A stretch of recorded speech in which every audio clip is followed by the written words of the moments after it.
We are live now.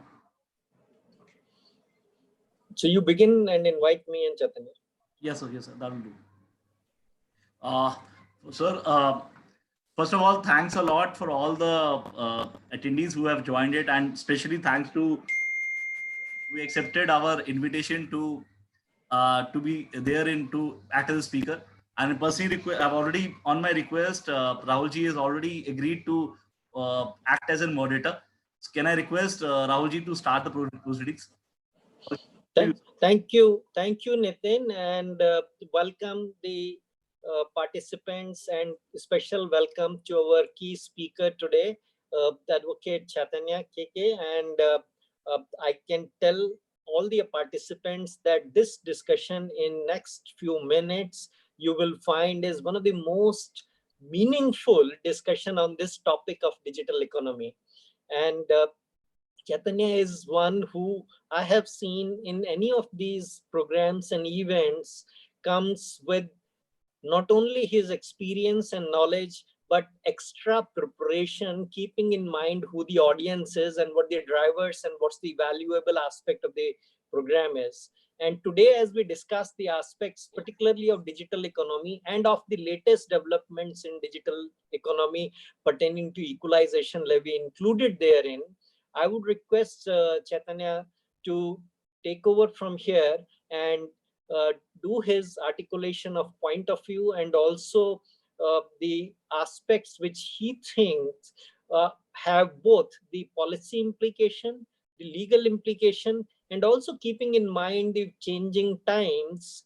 If he has some point of view on the trend in the legal developments that he can foresee or he can expect, it would be good for audience to know that as well. So I know I'm requesting far too much to be covered, both the policy aspects, the legal aspects, and also the future trend.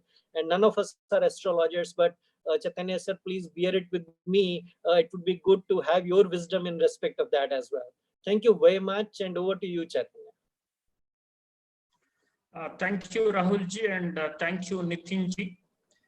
I would thank both of you as this particular webinar has given me an opportunity to spend some time in trying to understand the niceties associated with taxation issues of e-commerce. And we essentially have three major topics for the day. We will have the changes in Income Tax Act in terms of significant economic presence, and the new rules of attribution through explanation 3 capital A, and also of course the provision in 92 CB as regards safe harbor rules, and 92 CC as regards advanced pricing agreement facility to be extended to the income attribution over here.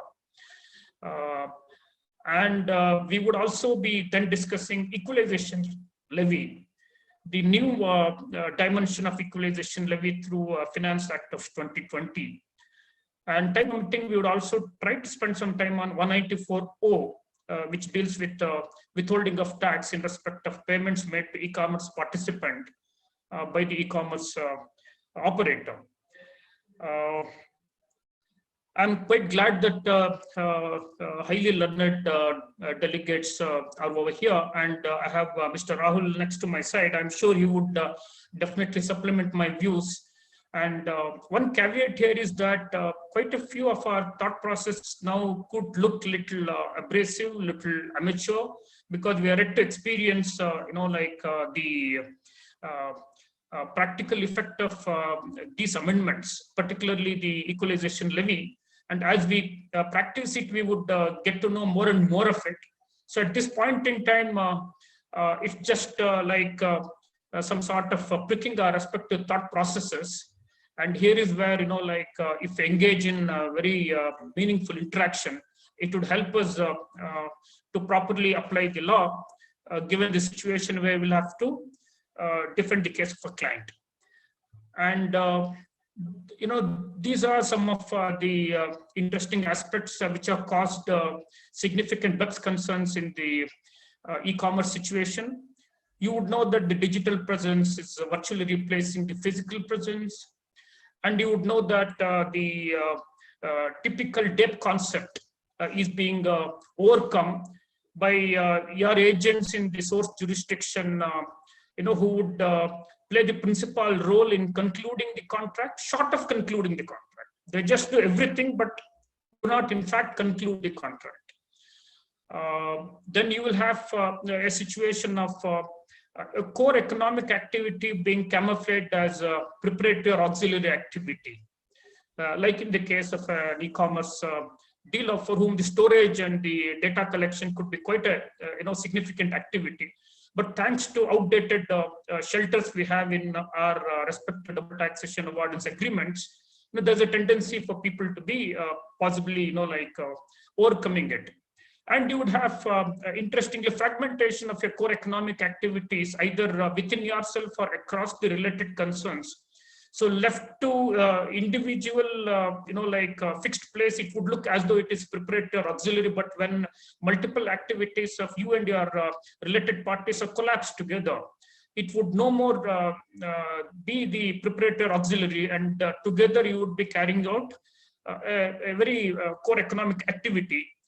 And this is another, the concern that is arising largely thanks to the e-commerce ways of doing business.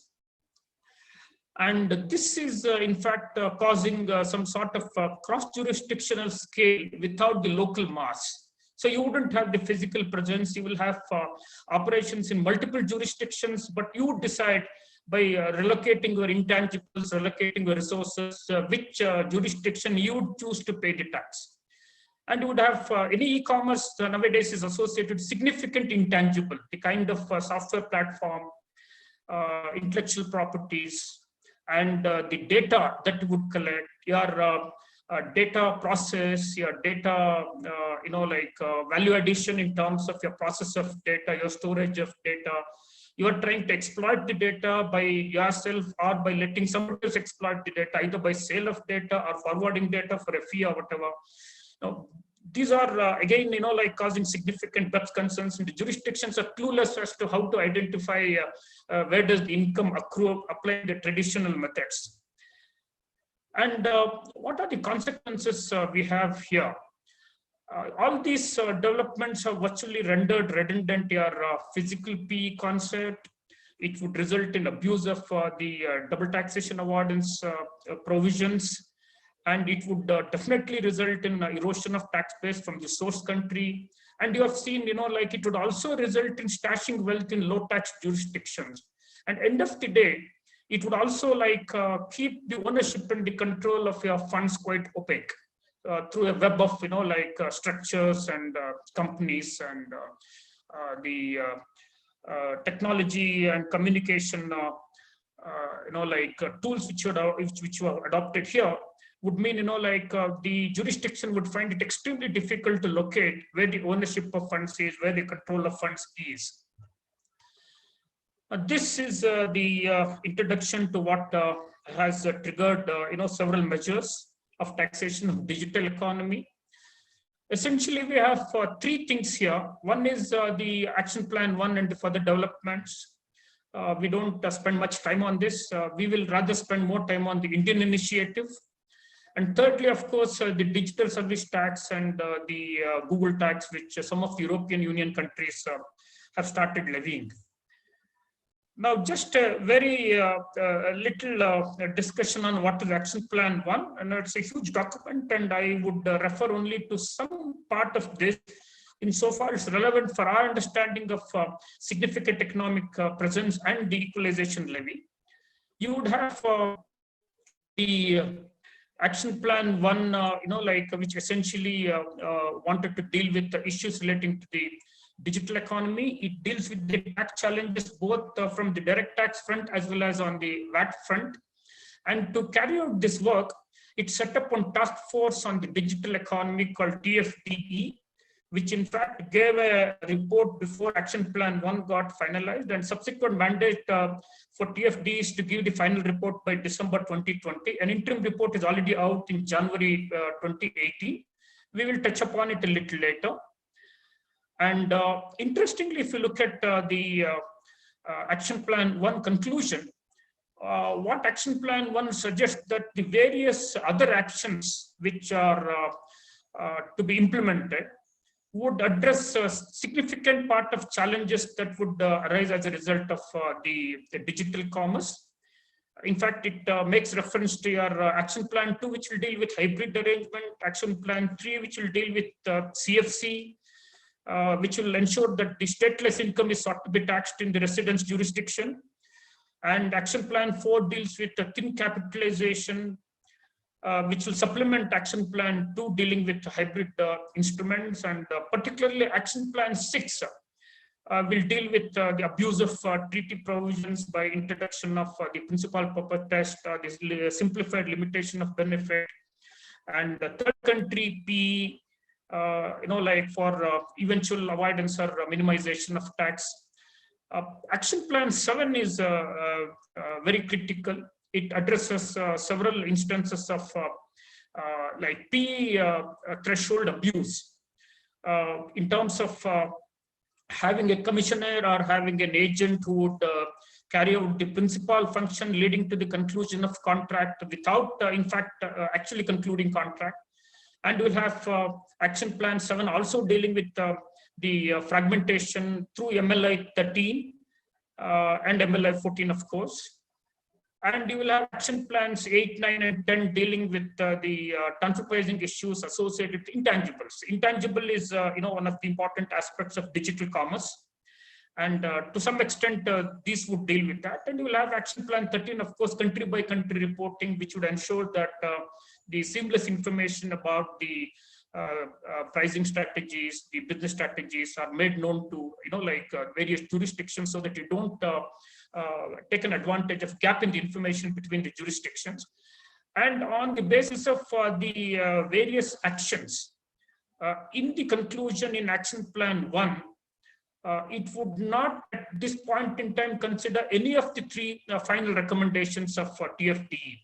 The new nexus rule by way of significant economic presence, where you would make a combination of the user factor and the revenue factor, a withholding tax in respect of digital transactions, and in the interregnum to have some sort of an equalization levy.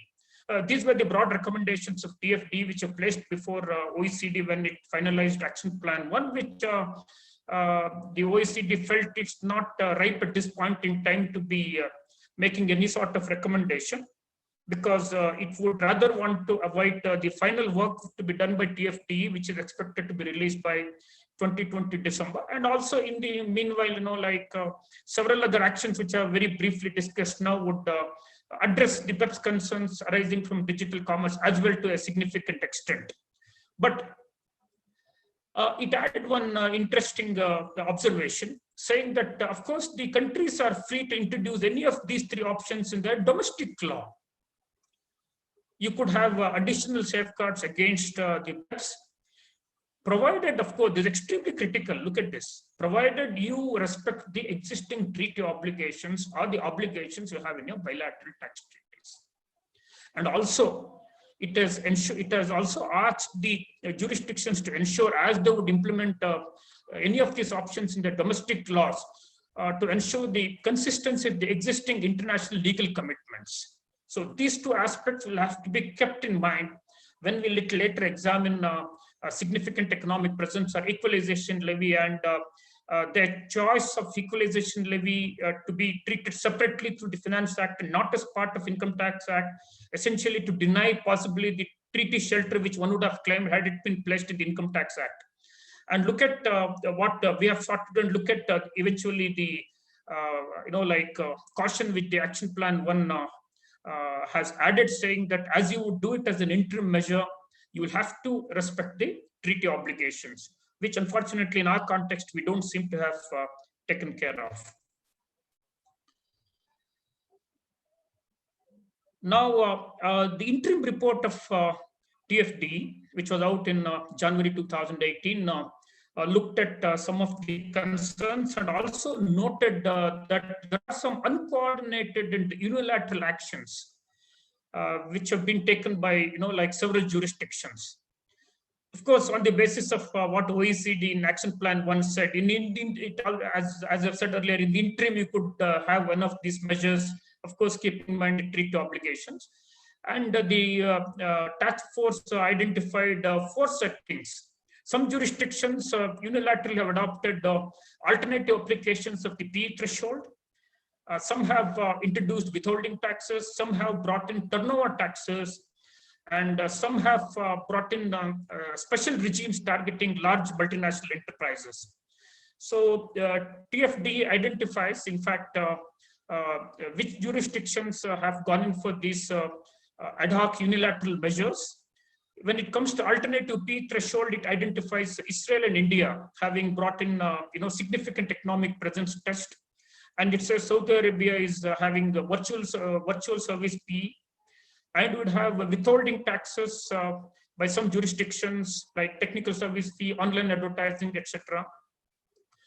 If you look at our first avatar of equalization levy introduced in 2016 on specified services, you would notice that it's also in the form of withholding. And then it deals with the turnover tax. When it comes to turnover tax, it looks at situations like the digital transaction tax introduced by some European countries, and India levying equalization levy. And interestingly, it may not have noted that India has not only levied equalization levy, it also has IGST in terms of section 14 of the IGST Act on certain online services, online retrieval services, online database services. In terms of section 14, read with section 2 within bracket 17 of IGST.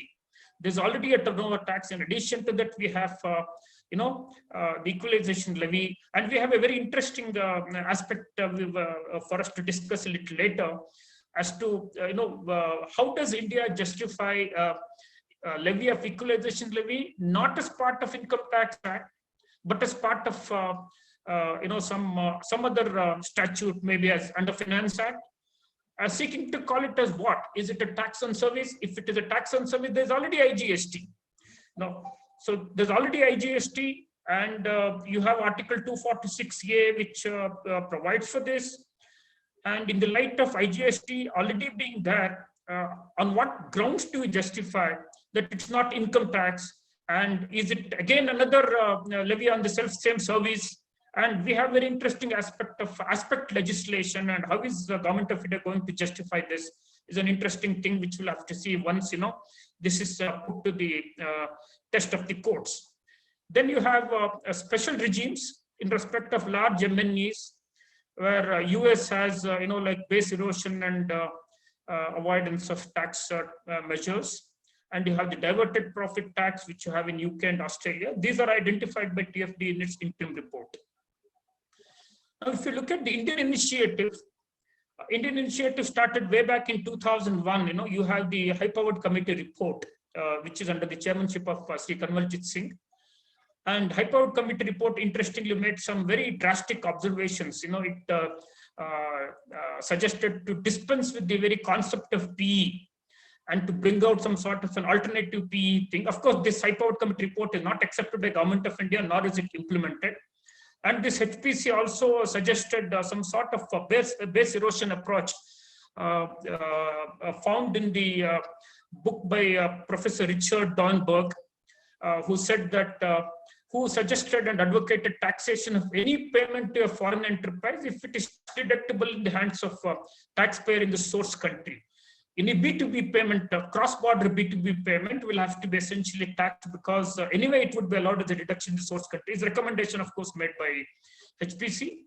HPC also compared about 25 transactions which were categorized by technical advisory group of OECD, and it did agree with about 15 of them and did not agree with about 12 of them. Of course, these reports are available in the public domain, which one could always take a look at it in the available time.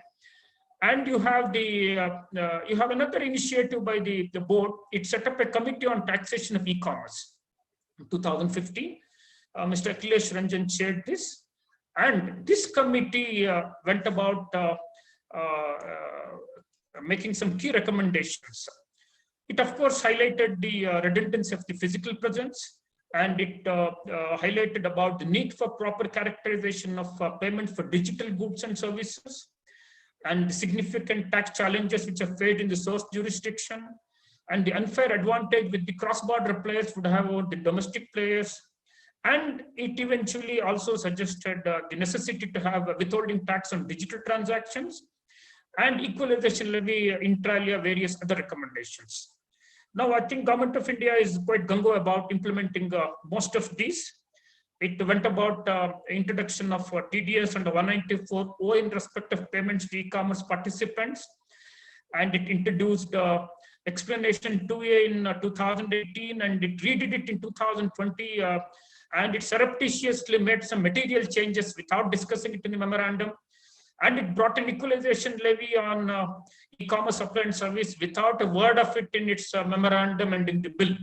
No, there's absolutely no discussion whatsoever. This is the most unfortunate part, that something like a tax of this like nature, this magnitude, and this reach, long reach, is being brought into the statute book without a discussion, without a prior intimation, prior debate.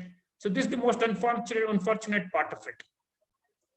Now, if you look at India implementation, as I've said earlier, you have in 2016 equalization levy on online advertising by making it as part of specified service.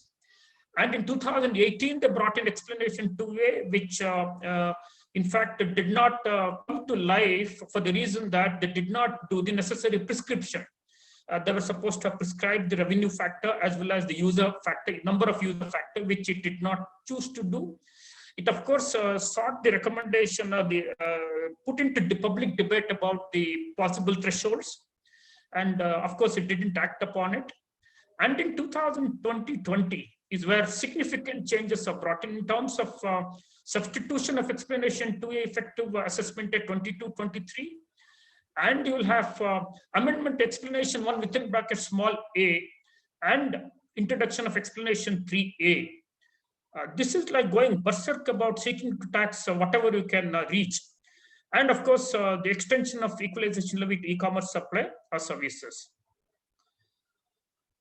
Now, we will now look at the amendments, particularly to explanation 2A. And so far, are there any questions, Rahul? Any other questions we have? Any other there is no question, but Chaitanya sir, one important point that you made, that the new avatar of equalization levy did not find any mention in memorandum or explanation or pre-discussions, etc.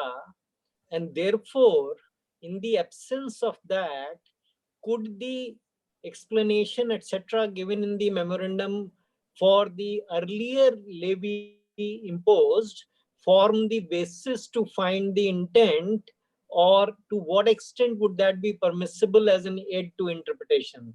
Excellent question, Rahul. In fact, I would have dealt with this a little later when I wanted to, when I would have discussed as to whether equalization levy is a pseudo income tax or a surrogate income tax. Go with your flow. Go with your flow. I just wanted to register this question. Yes. And as I would come there, I would definitely touch upon the explanatory memorandum of 2016, and the fact that the extension of equalization levy by Finance Act of 2020 is going to be in the very same,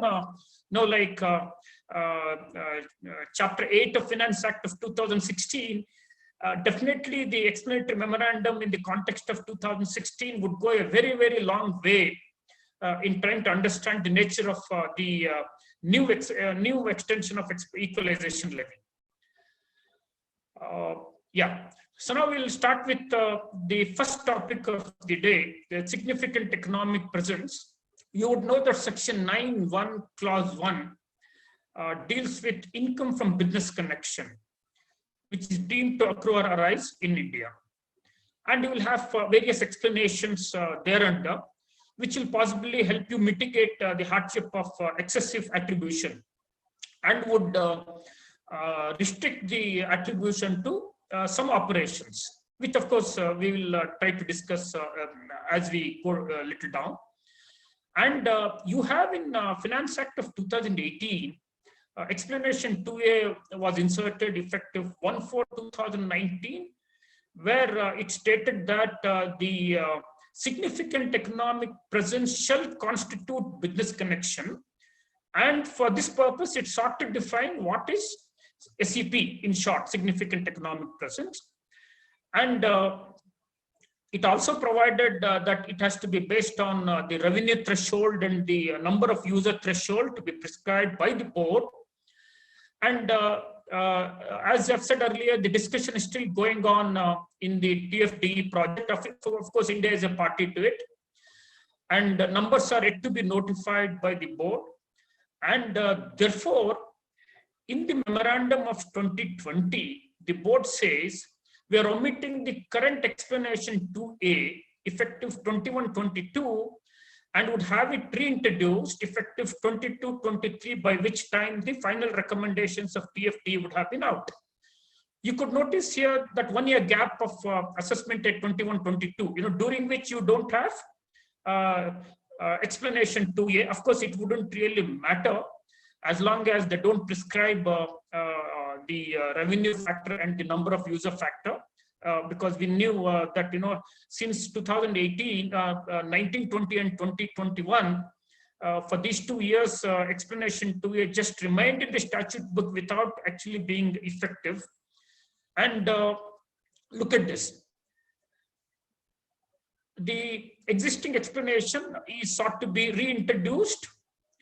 And I'll just very quickly take you through the existing explanation, and then we'll come to the material departure from it. So what it only sought to say earlier was that the significant economic presence shall constitute business connection and SEP shall mean. So it stated that SEP shall mean two interesting factors. One, A, which deals with transaction, B, deals with certain activities. So transaction in respect of any goods, services, property carried out by a non-resident in India, including provision of download of data or software in India, if the aggregate of payments arising in respect thereof exceed the threshold. So transactions in respect of goods, services, or property carried out by a non-resident in India.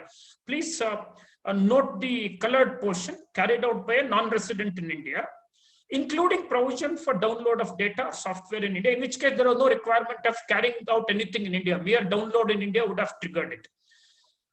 And they provided, of course, that the aggregate of consideration would exceed the prescribed threshold. This is transaction-based SEP.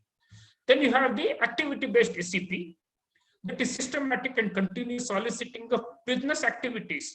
Kindly note, it is not soliciting of business, soliciting of business activities. Engage in interaction with certain number of users as may be prescribed. And look at the colored words again here, in India through the digital means. Now, they brought in two factors, transaction factor and the activity factor.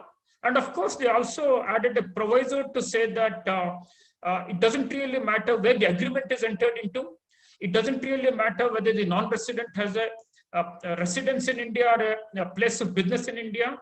And it wouldn't really matter as to whether non-resident has rendered service in India. See, if you look at this proviso, three factors, two are already found in explanation below section 9, which was introduced by Finance Act of 2007, substituted by Finance Act of 2010, after this Ishika Vajima Harima Heavy Industries case. But then it dealt only with clauses 5, 6, and 7 of section 9.1. It did not apply to 9.1.1. So now that they have introduced explanation 2A, they thought it fit to have this proviso to say that your having an SEP in India will be decided regardless of whether the agreement where it is entered into, the situs of entering into agreement, and situs of your own place of business or your residence, and situs of rendition of service, these factors would not really matter. And of course, there was an interesting proviso. So this proviso stated that it gave a limiting factor. Only so much of income as is attributable to transactions or activities referred to in clause A. Clause A is transaction, clause B is activity. shall be deemed to accrue or arise in India. And you would notice that when explanation 2A was introduced, we had explanation 1 within bracket small a, which stated that the attribution of income in respect of a business operation where not all operations are carried out in India would be only so much as may be reasonably attributable to operations in India. So at that point in time, it was possible for us to limit the effect of explanation 2A by interposing this qua explanation 1 within bracket small a. This aspect is extremely important because they have realized that now, and they have amended even explanation 1 within bracket small a, where they have made it inapplicable to business connection through SEP. So this is an important aspect to be kept in mind. Now, you look at the substituted explanation 2A for a while. So I have juxtaposed one next to the other. Look at the preamble words, they would remain unchanged. And look at the 2 factors, the transaction factor and the activity factor. Look at the first factor, transaction factor. Look at the small change that they've carried out. Carried out by a non-resident in India is now no more carried out by a non-resident in India. It is carried out by a non-resident with any person in India. This is extremely critical. So earlier, even to trigger SEP, it was incumbent upon the non-resident to carry out the activity in India, which means carrying out operations in India. Now, he need not carry out any operations in India. It is sufficient if you would deal with Indians, any person in India. So this small change is like coming quite obscurely here without a discussion, without a debate, without any mention in the explanatory memorandum. Now, similarly, if you look at the activity factor, systematic and continuous soliciting of business activities or engaging in interaction with such number of users as may be prescribed, in India. It required that you have to carry out this soliciting in India earlier. Now, you needn't even do any of those soliciting activities in India. You could do it remotely from any jurisdiction of your choice, as long as your target is users in India. So look at the change in the combination of words. You have users as may be prescribed, in India is substituted by users in India.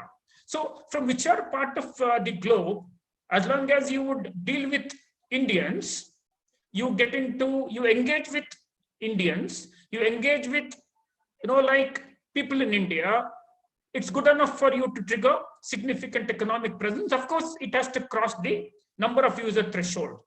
And you would also notice that through the digital means, words which were then existing are no more there.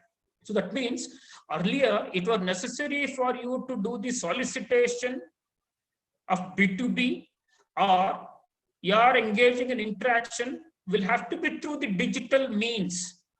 It has to be through the digital means. Now, even if you just keep calling people from a call center overseas, which is definitely not through the digital means, that would nonetheless be attracted here insofar as the activity factor is concerned. So the omission of words through digital means would even bring in various other telecommunication devices that could be used, telecommunication networks that could be used for interaction or for the business solicitation. All those will now come into SEP here. So you, I guess, have taken care of these 2 aspects. And as I said earlier, now the whole scheme has changed. Earlier, see, we have this concept of business connection right from R.D. Agarwal's case, 56 ITR 20, Circular 23D, where there was a fine distinction between business in India versus business with India. A business with India is never intended to be taxed. What was intended to be taxed all along is business in India. Now, through their explanation to capital A, by saying that if an overseas exporter were to export goods to the Indian customers, and if the aggregate of consideration were to exceed a particular threshold, that would by itself trigger a business connection. When this is combined with the attribution factor of explanation 3A, it will go quite heavy and it will go berserk in terms of taxing business with India. And similarly, as I said earlier, the activity factor, you simply calling, like X number of the potential customers in India, if that were to trigger a business connection, it would seriously erode the very concept of territorial nexus and, open this up for a challenge as to whether a proper and relevant territorial nexus is established for Indian tax laws to reach out to somebody on whom they absolutely don't have jurisdiction. Now look at some of the past decisions here.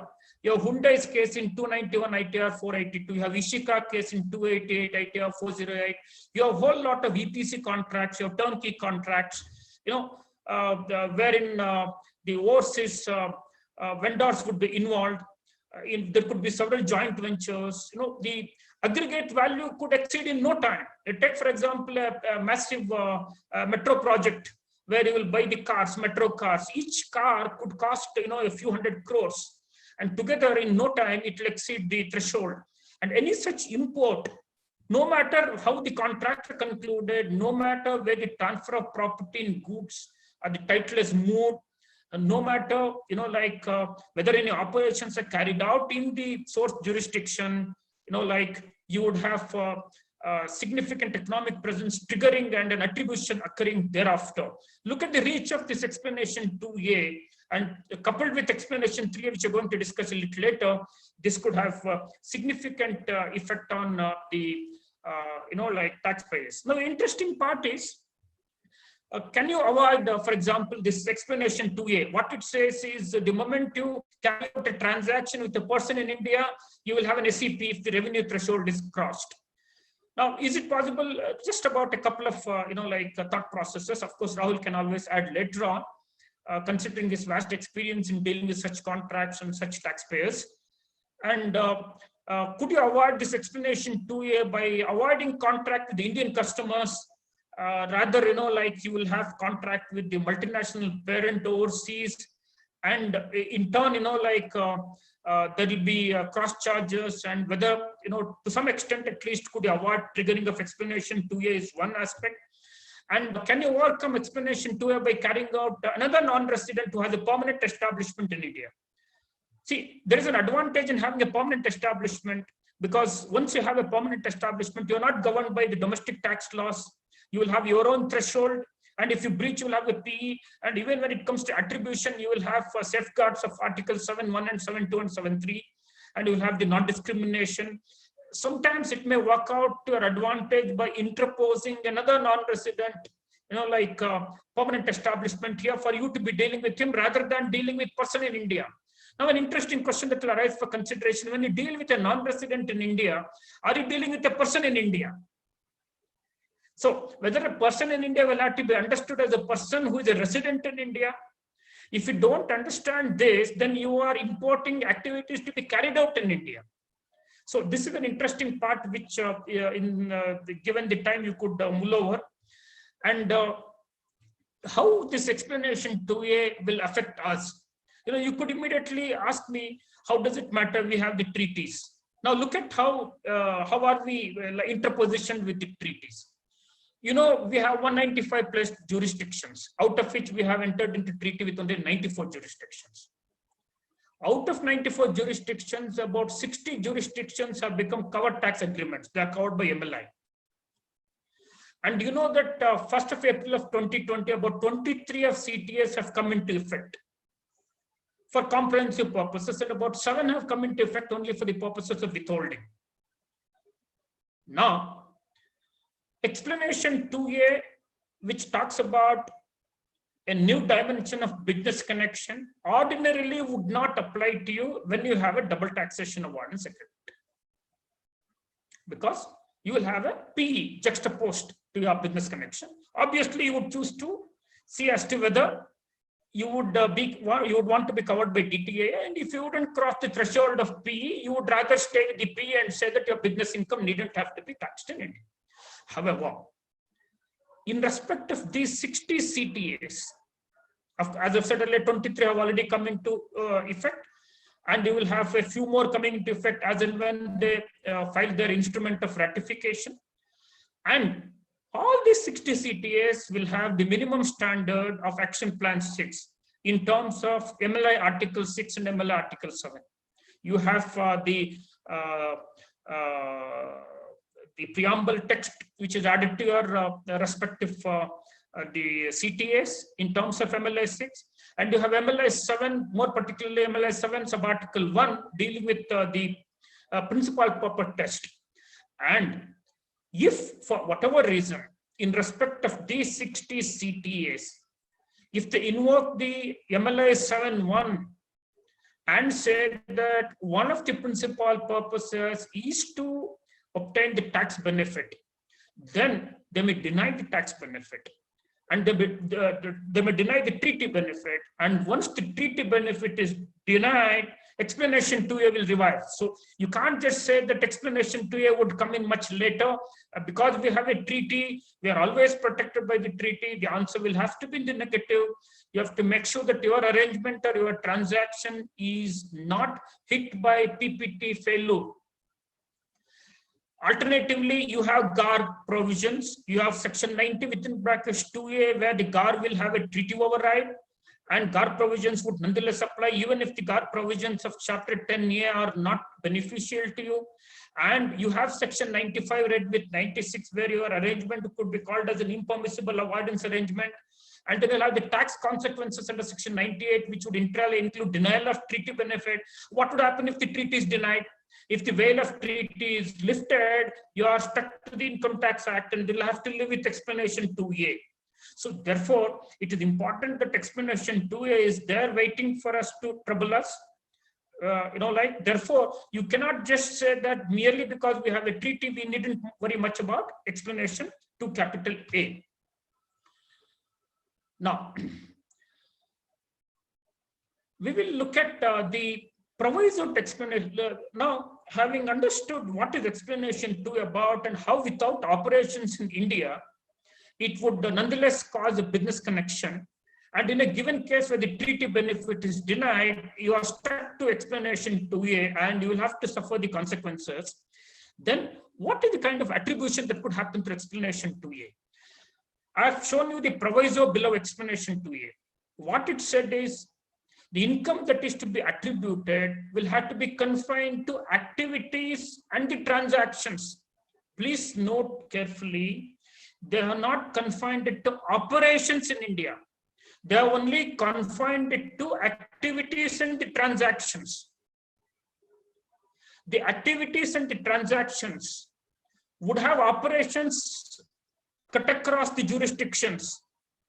This is made more clear by them amending explanation 1 within brackets small a, which would have limited the attribution to operations carried out in India, by saying that the limiting factor of explanation 1 within brackets A is no more applicable to business connection triggered through SEP. So what benefit one would have taken earlier and explanation 1 within brackets small a, fine, let there be business connection. But as long as there are no operations in India, I will not have to pay tax in India. Look at the decision of the Supreme Court in Carborundum's case, 108 ATR 535, where the Supreme Court said, in a given case of business connection, if no operations are carried out in India, no attribution will take place in India. Which benefit is no more applicable to you in terms of Finance Act of 2020, amending explanation 1 within brackets small a. And coming to the proviso here, to explanation 2A, limiting factor is only in respect of transactions and the activities, but not further fine-tuning the transactions and the activities, limiting it to operations carried out in India. I think I'll give an example on this. Take the case of a non-resident. This non-resident's global turnover may be $100 million US. His India turnover is $30 million US. Now let us say, taking his profit is 10%. He has made a profit of $3 million US in respect of India turnover. And globally he has made a profit of $10 million US. Now, going by the proviso, what could be limited here is the attribution in respect of transaction covered in explanation 2A. What are the transactions which are covered in explanation 2A? Whole of $30 million. And the profits relating to $30 million being $3 million will have to be charged to tax in India. This sale of $30 million would have been contributed by various operations across the globe. Manufacturing may have taken place overseas. Design would have taken place overseas.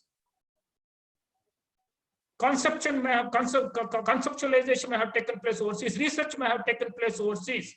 Just the last leg of your value chain, the sale has taken place in India.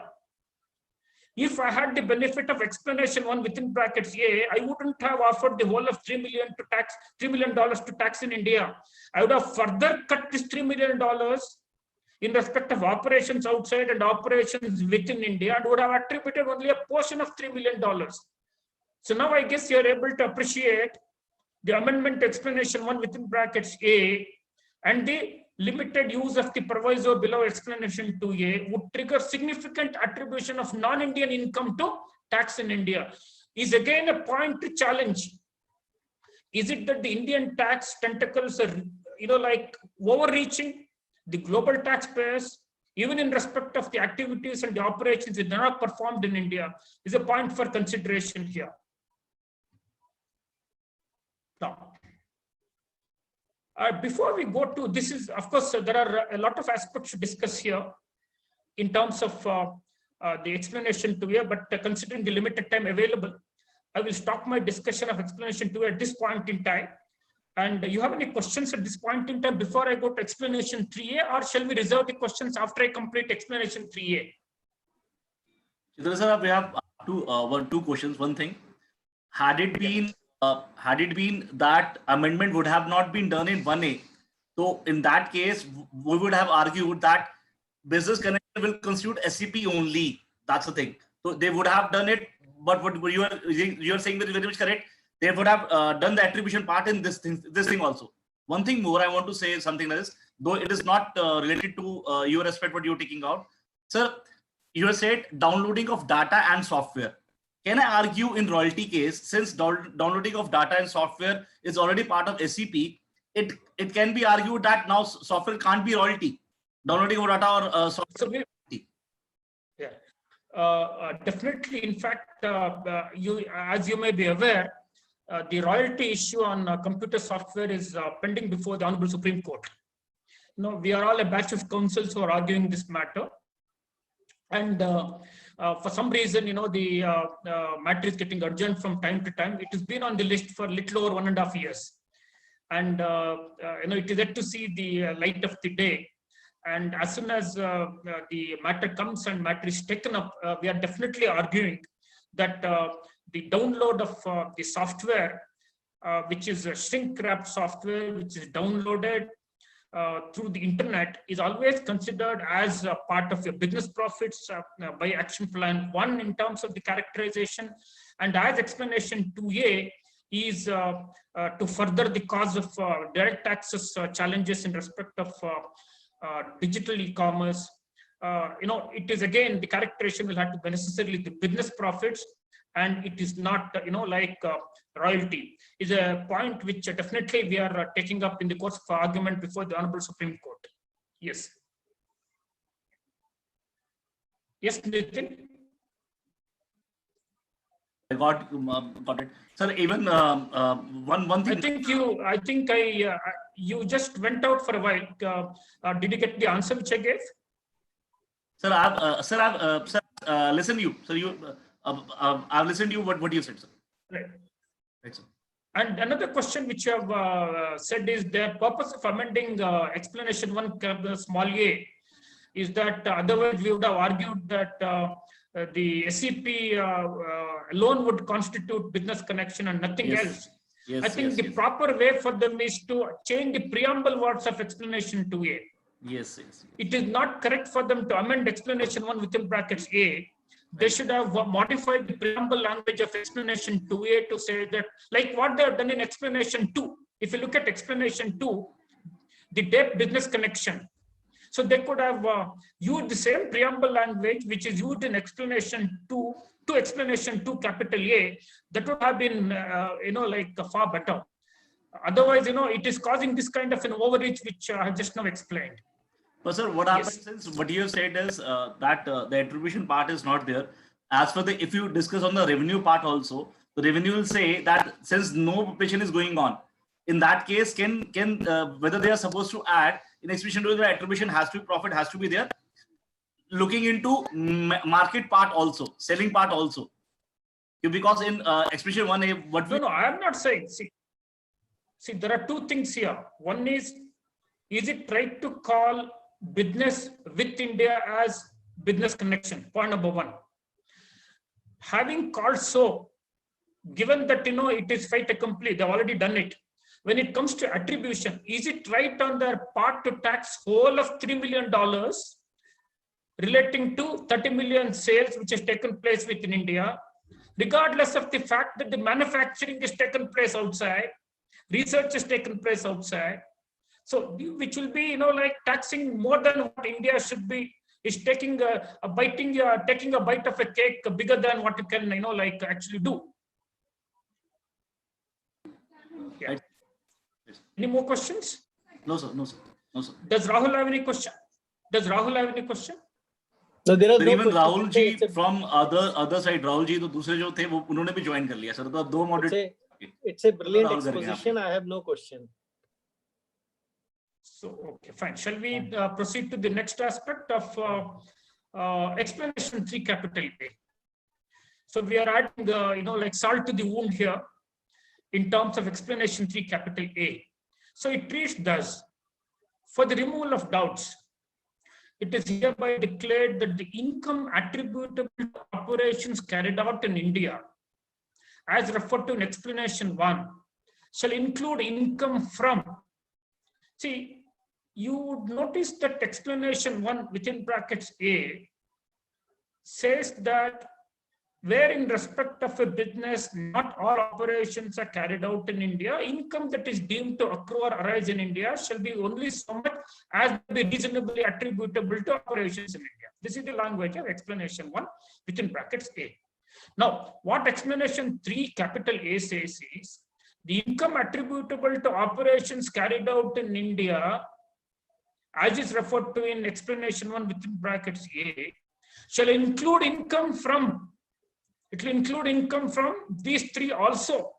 What are these incomes? Income from advertisement, which targets a customer who resides in India or a customer who uses an Indian internet protocol address. Or income from sale of data collected from a person who resides in India or from a person who uses internet protocol address located in India.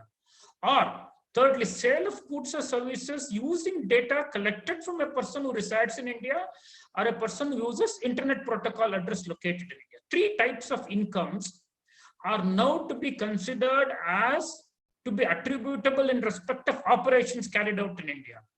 Income from advertisement targeting Indian resident or a person who is using Indian protocol address, internet protocol address. Or income from sale of data collected from such persons, or income from sale of goods to anyone using the data so collected. So these 3 incomes are now to be regarded as attributable to operations carried out in India. Now, interestingly, there is a proviso to this. This proviso says, although the preamble words would apply, make it apply to explanation 1.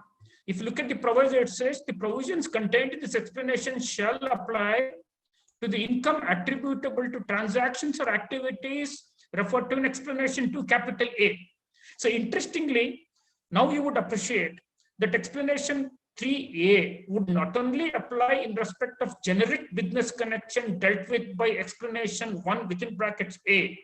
It would also apply to the SEP in terms of explanation 2 capital A. In other words, the reach of explanation 3A is not confined to generic business connection.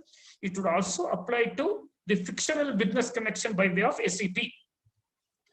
Now, if you look at the explanation here,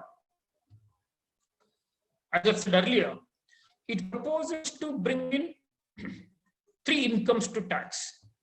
Now, if you see the overall scheme and object of this explanation 2A, explanation 3A, amendment to explanation 1 within brackets A, it appears to me that they are making a very, very tough and complex and extremely, taxing domestic provision, whereby they would compel you to use the double taxation avoidance agreement, but make the double taxation agreement subject to MLI to achieve the action plans suggested and which are incorporated as part of MLI. And if you fail to do so, relegate you back to the domestic tax law and get you stuck with explanation 2A in combination with explanation 3 capital A. So this appears to be the overall scheme of the revenue here. To make very complex domestic tax laws, compel you to go to DTAA, but DTAA is made subject to MLI. And if you don't comply with it, you are denied the benefit of DTAA. You will have to come back to income tax law and you will have explanation 2A and 3A to trouble you. Now, two, three important things also may have to be taken note here. As I said earlier, explanation 2A and explanation 3A will bring in significant income to be attributable to tax for the Indian tax purpose. And you have here 92CB, wherein now they have extended the benefit of safe harbor rule even to income which you declare in terms of 911. So if you declare an income under 911 and if what you've declared is within the safe harbor, then you are covered by 92CB. And they've also amended 92CC, but it's a pretty bad amendment in terms of language of 92CC. The intention is that you have to get the benefit of advanced pricing agreement even in respect of income that is attributable to your SEP. That is the intention, but we will examine it a little later that the language of 92CC would not entertain APA in respect of explanation 2A, read with explanation 3A. And interestingly, you will notice that another amendments in section 295, subsection 2, clause B, 2 subclauses have been introduced, clauses 2A and 2B. So when it comes to clauses 2A, it will deal with determination of income in respect of a non-resident relating to operations carried out in India. So here is a case where it's only in respect of operations carried out in India.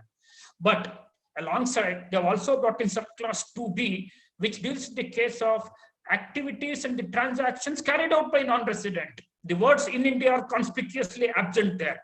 So now the board has the power in terms of 295(2) clause B, subclause 2B to be prescribing rule as to how to determine income in relation to transactions and the activities of the non that would have triggered the SEP in terms of explanation 2A combined with the attribution aspect of explanation 3 capital A.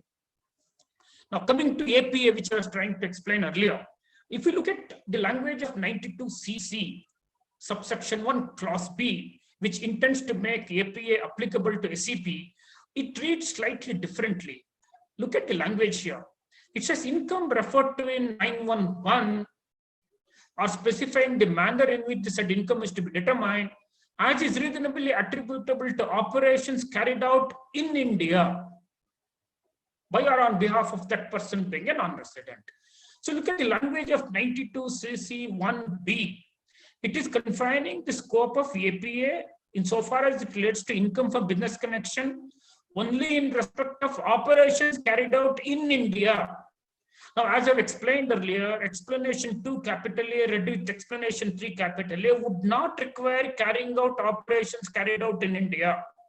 And I've already highlighted that explanation 1 within brackets A has been amended so as to take out from its scope the case of significant economic presence. So on the basis of this, it looks like the amendment to section 92CC, the benefit of APA may not be available when a non-resident is hit by explanation 2A read with explanation 3A. Now, as I said earlier, though the explanation 3A preamble makes a reference to explanation 1 within brackets A, the proviso thereunder would make it applicable even to SEP. And therefore, explanation 3A would apply both to explanation 1 within brackets A and explanation 2 capital A. Now, interestingly, one another fine analysis which you will have to be extremely wary of is that go back to the language of the explanation 3A. Look at the language here. What it says: income attributable to operations carried out in India shall include income from 1 to 3. Now, the whole of income from advertisement, the whole of income from sale of data, the whole of income from sale of goods shall be deemed to be attributable to operations carried out in India. If you literally look at the language of this, they would want to understand that the income which is attributable to operations carried out in India would definitely include these three, whether or not any one or more of these three relates to operations carried out in India. I'll give an example. See, you have collected data from India, which are processed overseas. Your software, your IP, etc., everything is overseas.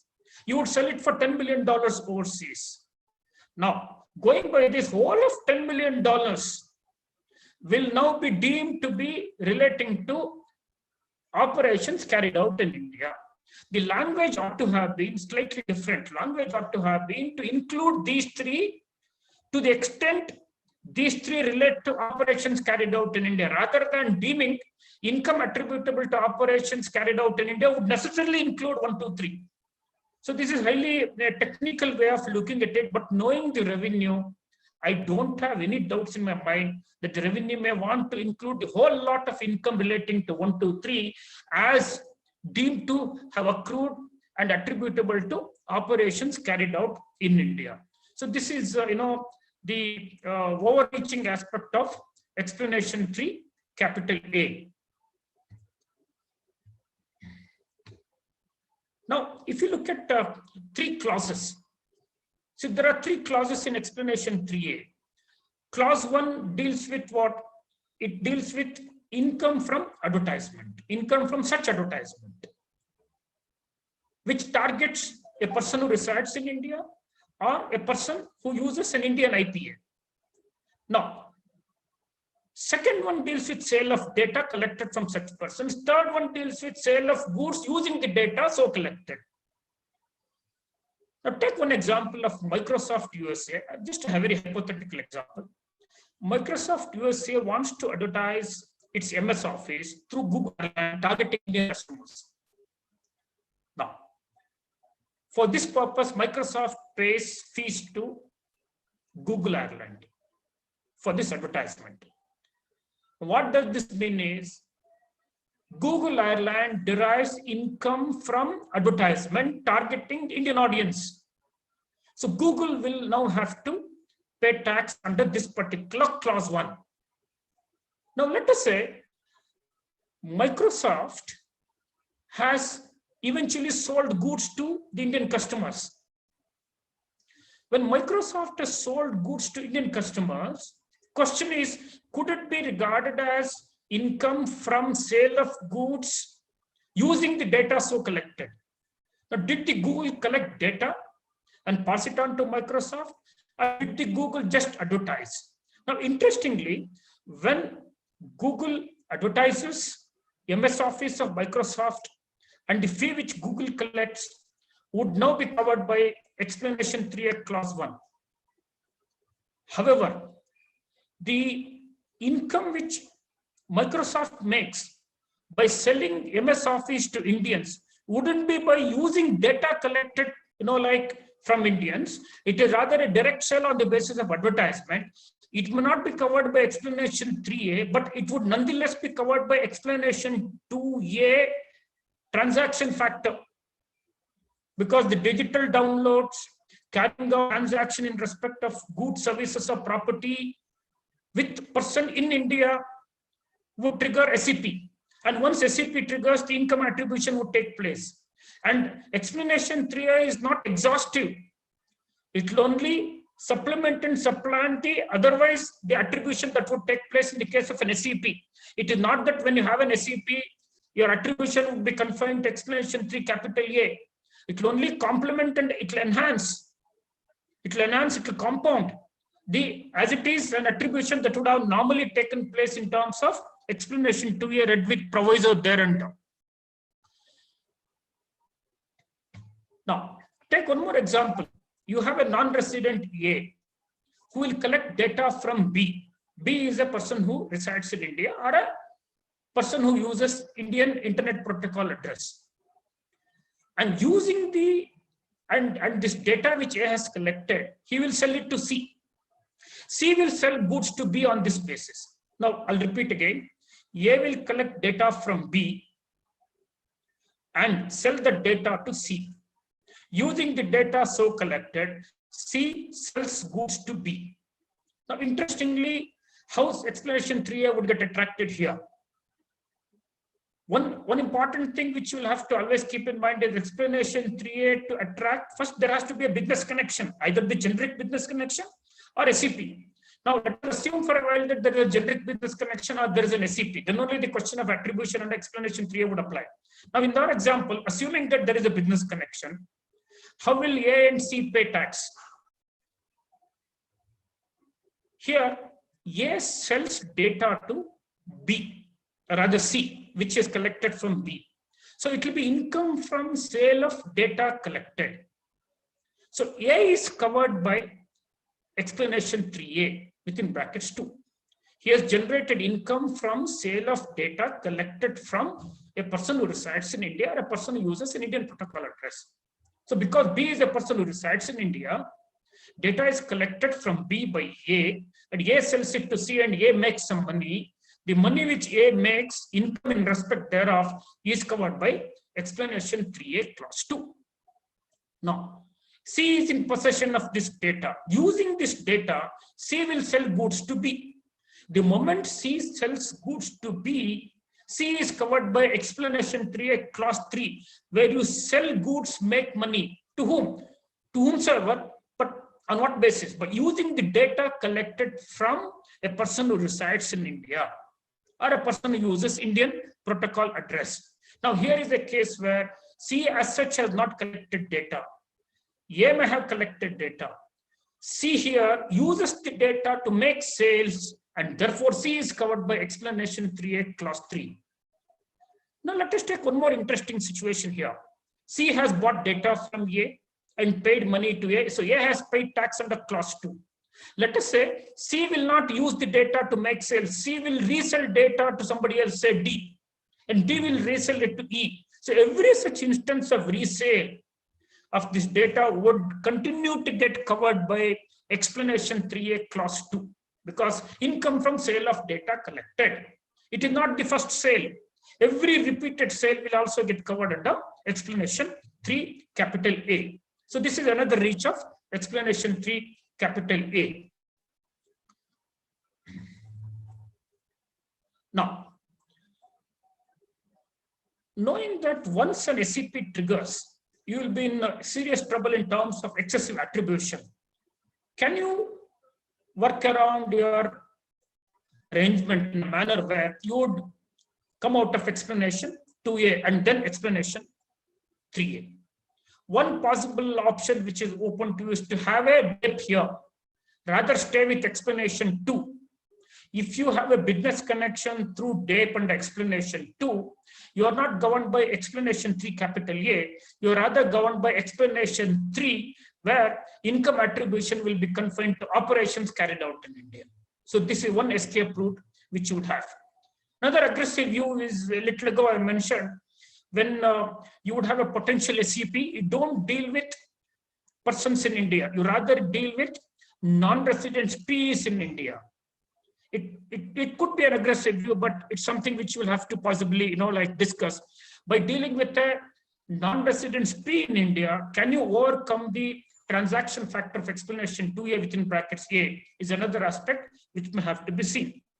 And one interesting thing which you'll have to always notice is that if you are an e-commerce operator and you're already covered in terms of the Chapter 8 of Finance Act of 2016 as amended by Finance Act of 2020, in terms of Section 10 within bracket 50, you don't have to pay income tax. If you don't have to pay income tax, you possibly don't have to worry about either SEP or explanation 3 capital A, because end of the day, your income under Income Tax Act is exempt. So you will have to be always keeping in mind the case of an e-commerce operator who would be otherwise liable under the Chapter 8 of Finance Act of 2016 as amended by Finance Act of 2020 is not liable to pay income tax under 1050. Now with this, Nitin and Rahul ji, you have any queries before I go to equalization levy? So one query as to quantification. If somebody want to have issue 15C, 15CB as to expression 3A, so how the quantification has to be done?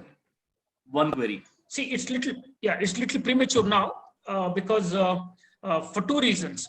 One, you would have this explanation 2A coming into effect from assessment day 20 to 23. So we'll have the revenue factor, digital factor to be prescribed. And thereafter, you will have the rule to come in. I've already indicated to you that section 295, subsection 2, clause B, subclasses 2A and 2B have been brought in to empower the board to come out with rules. It's similar to Rule 10, which the board has issued. So we'll have to see what kind of rules are they going to do. You're aware that the board has issued a draft rule earlier, which is in the discussion stage now. Now that the law has been amended, we'll have to see as to how the attribution would take place. The second thing, sir, as for 92CC is concerned, to my mind, revenue always argues that transfer pricing only take place when you are dealing with AE. As far as if the attribution has to be done for PE, they always say that attribution has to be done for the market also, right? As far as transfer pricing, it go for FAR, and as for the PE, they always say it should be farm, market also, function performed, asset employed, risk assumed, and market also, right? That's why they want to, as 92C is concerned, they actually want to do it for P, not for what we suggested for with India, actually. So what I'm only trying to say is that I'm not saying 92CC is redundant. 92CC would apply to the generic business connection. Yeah. And it would apply to the debt business connection. It would not apply to the SEP business connection, though that is not the intention.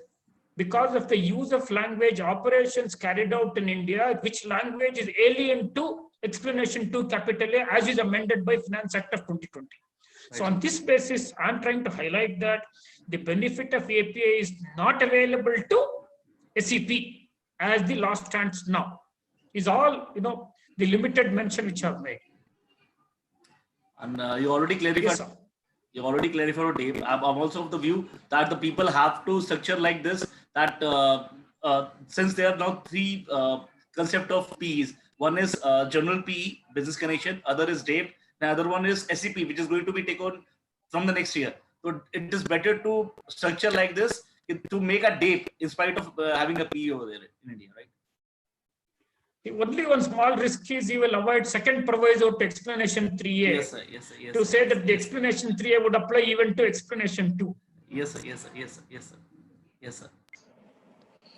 So Chaitanya, this is Rahul here. Any I just questions? wanted to Rahul, point out that since it is little premature to see what ultimate the formula or the rule is prescribing in respect of attribution for SCP, if we work on an assumption that the formula would be close to or would have regard to the operations or activities carried out in India, or the nexus or proximity of nexus for activities carried out in India, in that case, the result may not be as absurd so as to bring the full profits to tax in regard to such situations. But it is yet to be seen whether we would be reasonable in terms of defining the measurement criteria for that, and in terms of the policy aspects to this, as the earlier prescription is under discussion. I'm sure including you and many other audiences, when they get an opportunity to discuss this, it may be good idea to bring some aspect of sensibility, still having regard to approximation and proximity of nexus and activities, rather than catch all, as you explained, otherwise may result in unreasonable tax or unintended tax. Rahul, one small point here, taking forward what you have said. Is Rahul with me? Yes, I am. Yes, I am with you. Yes, Rahul. Yeah. So compare this with the present situation of explanation 1 within brackets A and rule 10. Explanation 1 within brackets A statutorily recognizes attribution to operations in India. Despite that, in rule 10, you have a residuary category where the assessing officer may, compute this on such basis as he will deem appropriate.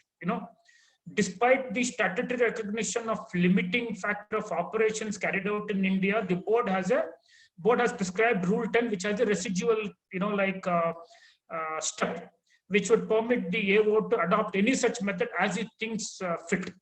Now, imagine a situation, my only fear is, imagine a situation, now there is no statutory support in terms of explanation 2A, in terms of explanation 3A, there is no statutory support to attribute the income to operations carried out in India. This aspect has been removed. And the board is empowered with the power to prescribe. Now, with the statutory protection no more available, and the board, will have to be really, reasonable to ensure that they would always keep in mind the operations carried out in India. And we know how, they're given the chance and the choice, how revenue would behave in circumstances like this, particularly in the context of, a huge taxpayers, where the tax effect could be significant. So anyway, we'll have to necessarily hope for the best as we prepare for the worst. Yes. Any more questions, Nitin or Rahul? Sir, you continue. Sir, I have a query, Rahul this side. Sir, yes, Mr. hello. Yeah, so when we talk about a scenario, and this is connected to your point where you have highlighted that we have already 60 CTAs in place, right? Where so in a Supreme Court, whatever Supreme Court decides in case of software or other cases of royalty, if I'm leaving aside that point, right?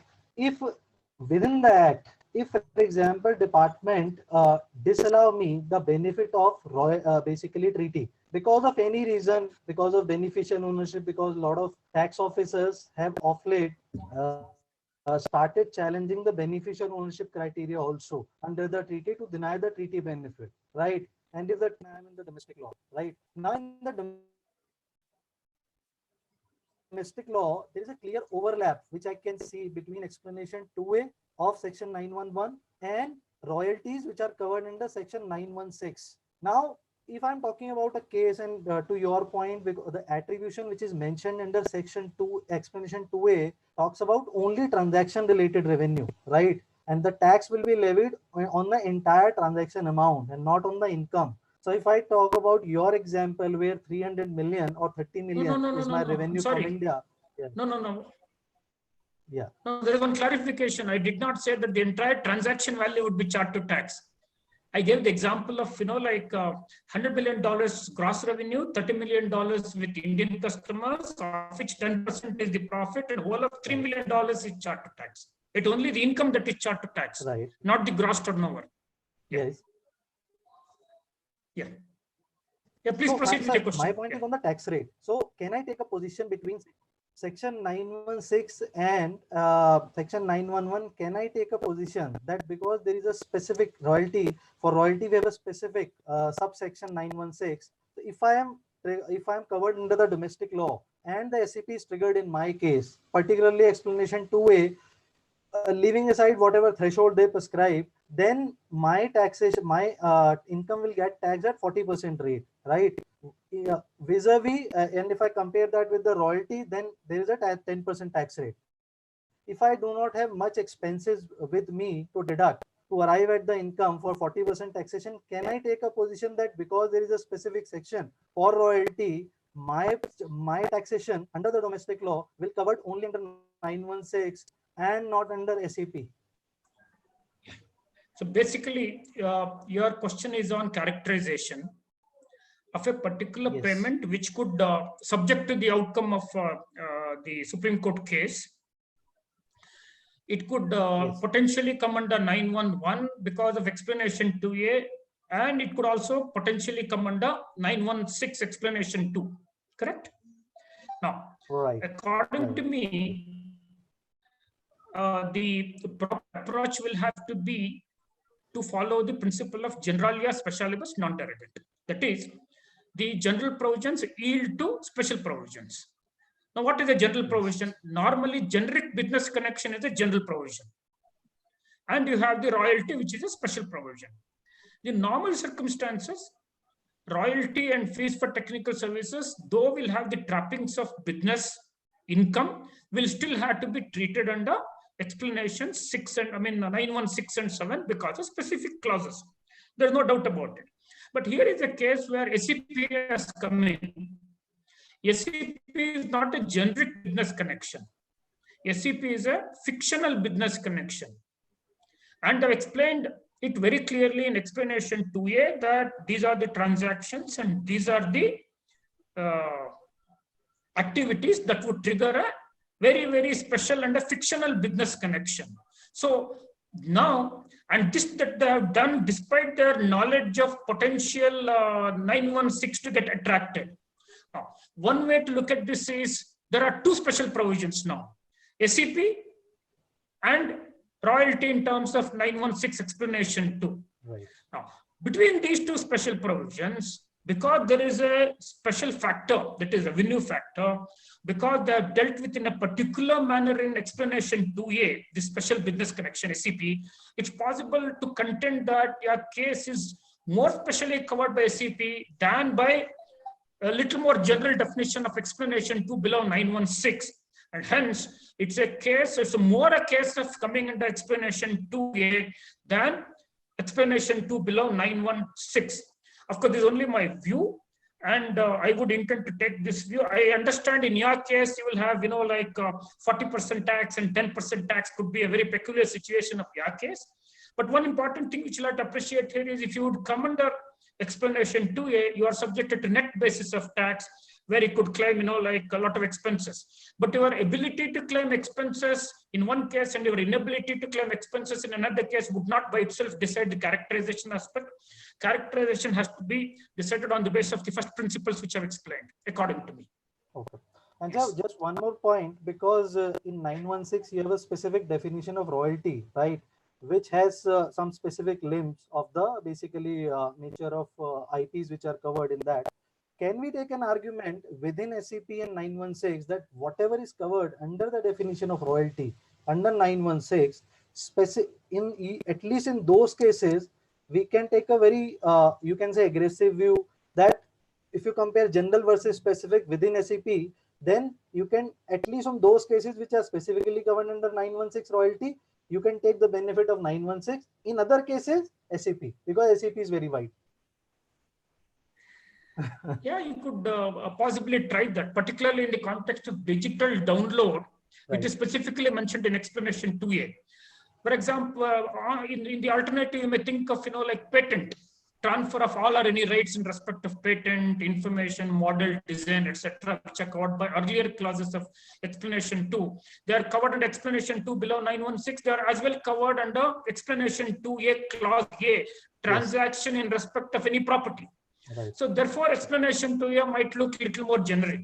Okay. So what I'm only trying to say is both explanation 2A as well as explanation 2 to 916, both are special provisions.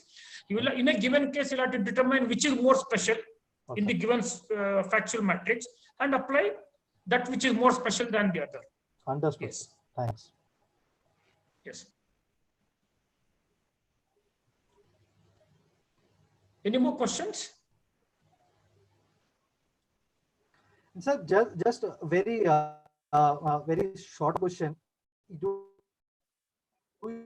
you see any reason why explanation 3 has been made effective from 1st April 2021, while they have deferred explanation 2A to 1/4/2022, and this is also aligned with the amendment in equalization levy, where they have also added in the end that this provision will be, I think in EL they have mentioned that this order cannot be passed after April 2022, and in the initial amendment in the memorandum they have also clarified that because we are expecting OECD to come up with the final recommendation by the end of this year. I've understood That is why. Yeah, I will explain. I've understood the question. Yes, sir. See, explanation 3A is made effective 1/4/21 for the reason that explanation 3A will apply not only to SEP but also to generic business connection. Yes. Generic business connection is as it is up and kicking. It's already live. So explanation 3A would apply to even generic business connection in terms of explanation 1 within brackets A. So it couldn't have been deferred. So it will kick in alongside SEP once SEP comes later on, but it has already kicked in insofar as generic business connection is concerned. So that is why explanation 3A is effective from 1/4/2021, whereas SEP is effective from 1/4/2022. Is this made clear? Yes, sir. Okay, understood. Yeah. Thanks. Shall we proceed with equalization levy now? Yes, please. Yes, please. Equalization Yes. levy. Now, yeah. So this, an important thing. You're aware of 2016 provision, which dealt with equalization levy in a very limited manner in respect to specified services. And there was a parallel exemption in the context of income tax in the 1050. And you had Chapter 8 of Finance Act of 2016, consisting of sections 163 to 180 dealing with the equalization levy. And I will very briefly take you through the existing equalization levy, because it's extremely important that existing equalization levy and the expanded equalization levy both coexist. So you will have at times, a situation of an overlap also, in which case, you will have to know which one will have to be applied first. Now, there are some interesting things here which we'll have to look at. Most important is the definition of the meaning of the term online in 164 clause F. So you had 165 the charging section and 166 as the collection and the payment section, and you had clause D of 164 defining equalization levy. And look at clause F, which is extremely important. Online. This online is important for both types of equalization levy, both for the specified service as well as for e-commerce supply and service. Now, online means a facility, service, right, or benefit or access that is obtained through the internet or any other form of digital or telecommunication network. This is extremely relevant. I would urge you to keep this definition always in mind at all material points of time when you would analyze the e-commerce supplier services and equalization levy in respect thereof. Online is extremely critical here. It means a facility, service, right, benefit, or access which is obtained through an internet or any other form of digital or telecommunication network. So now, we had the specified service defined earlier in terms of clause I to section 164, which, as you know, means online advertisement, and it would include provision for advertising space, digital advertising space, and any other facility or service for the purpose of online advertisement. So these are already in the statute. Online advertisement, provision for digital advertisement space, or any other facility or service for the purpose of online advertisement. And then, of course, there was another expansive clause which said any other service as may be notified by the central government. So touch wood, so far the central government has not notified any such thing. And clause J is also extremely important here for understanding the nature of equalization levy. It says the words and expressions used but not defined in this chapter and used and defined in the IT Act and the rules made thereunder shall have the meanings respectively assigned to them in that Act or rules. This point also will have to be taken note of. Now, as you know, section 165 as it then stood provided for charging of equalization levy at 6% of the amount of consideration for any specified service received or receivable by a person being a non-resident. So that means the levy was on a non-resident, and consideration is to be received or receivable from a person resident in India and carrying on business or profession, or a non-resident having a permanent establishment. So it is a classic case of a non-resident dealing with either a resident or a person having a P in India. And you had 165(2), which is extremely important, which provided where you're not liable to pay this equalization levy on specified service.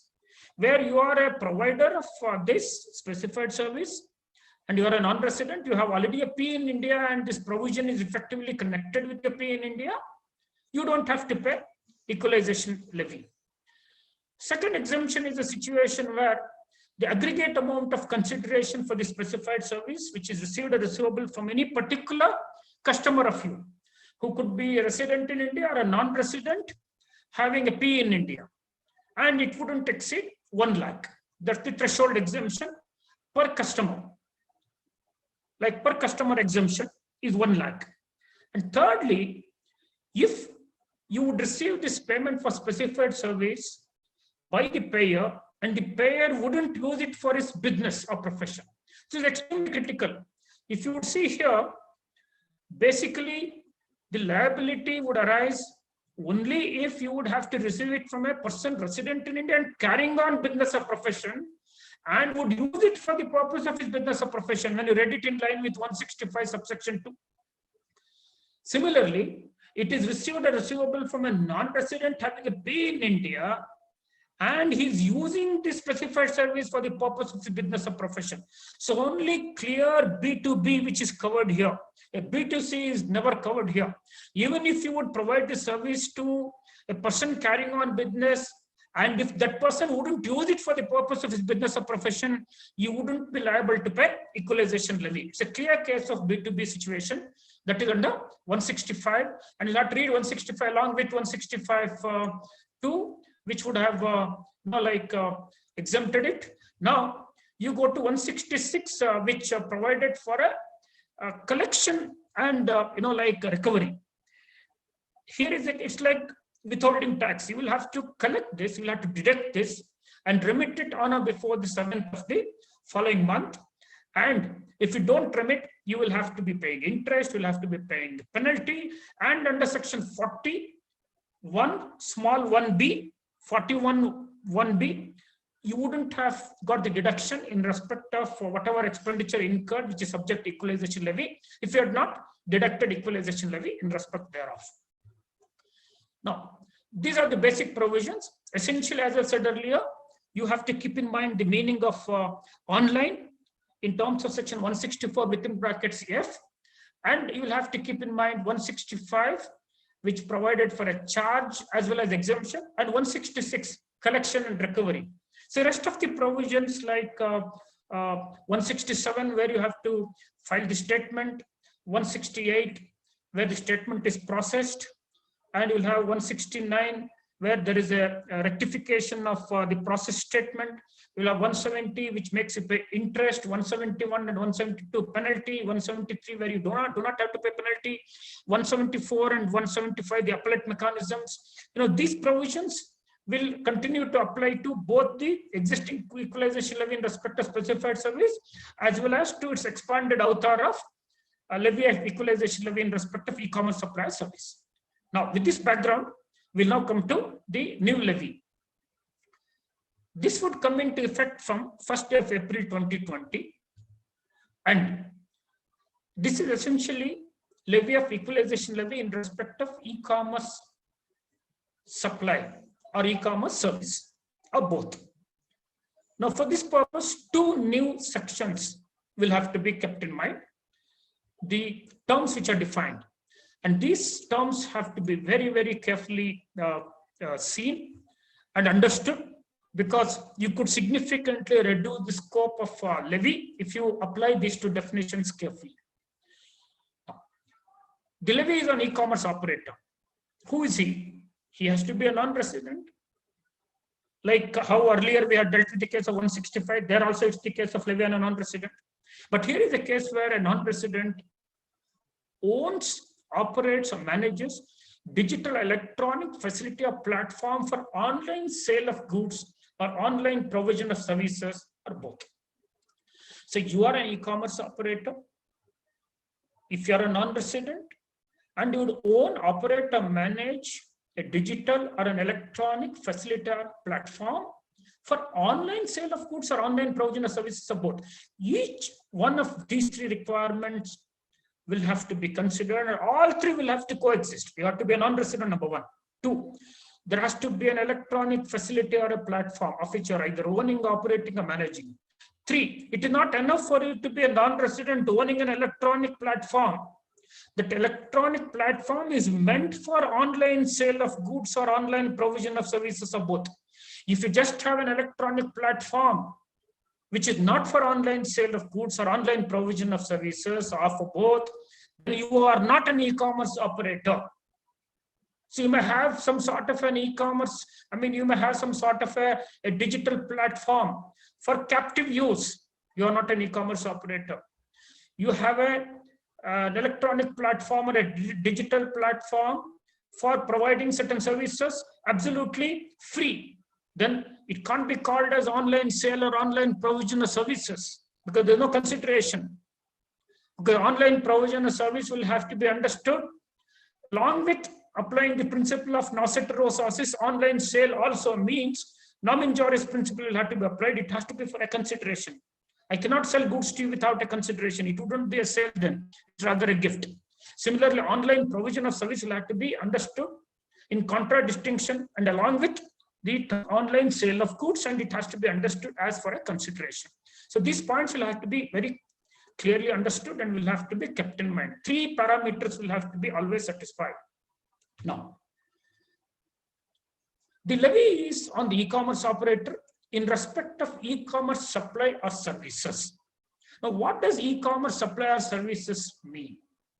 It means online sale of goods owned by the e-commerce operator, online provision of services provided by the e-commerce operator, online sale of goods or online provision of services are both facilitated by the e-commerce operator or any combination thereof.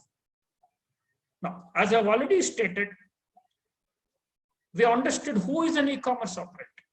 It's a non-resident who owns, operates, or manages a digital platform, which platform is for online sale or online provision of service or for both.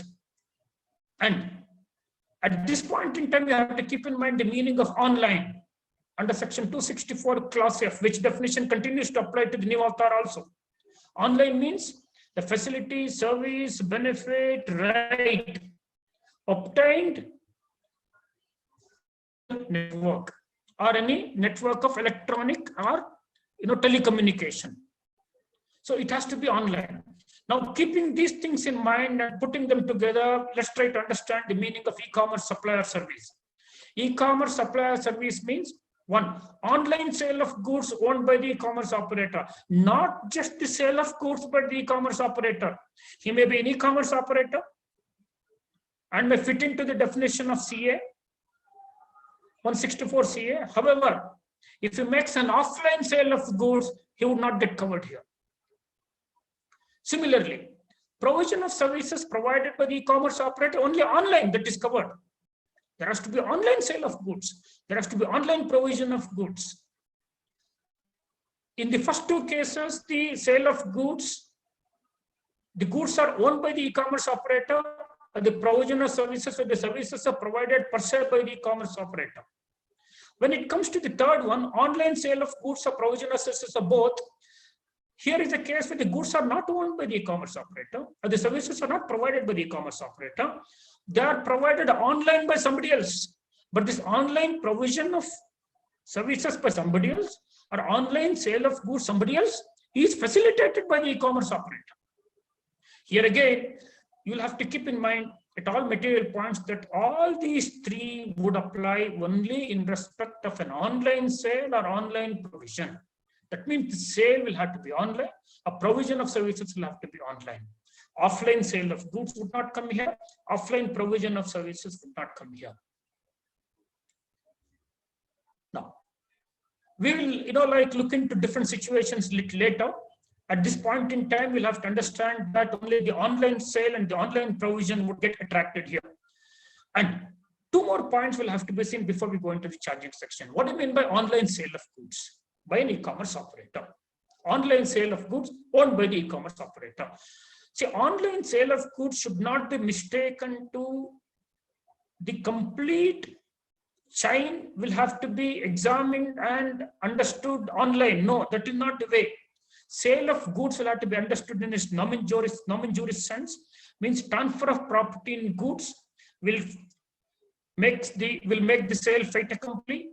And it need not be accompanied by delivery, it need not be accompanied by payment. When we talk about online sale of goods owned by the e-commerce operator, it's a case where the transfer of title to goods takes place online. That is when we could say that the sale has taken place online.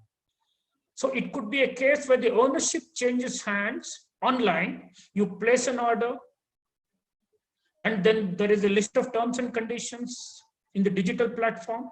You accept it, your order is taken as accepted, your sale is taken as complete, and the intent of parties is clear that you have become the owner of the goods. There is an online sale of goods which is fait accompli now.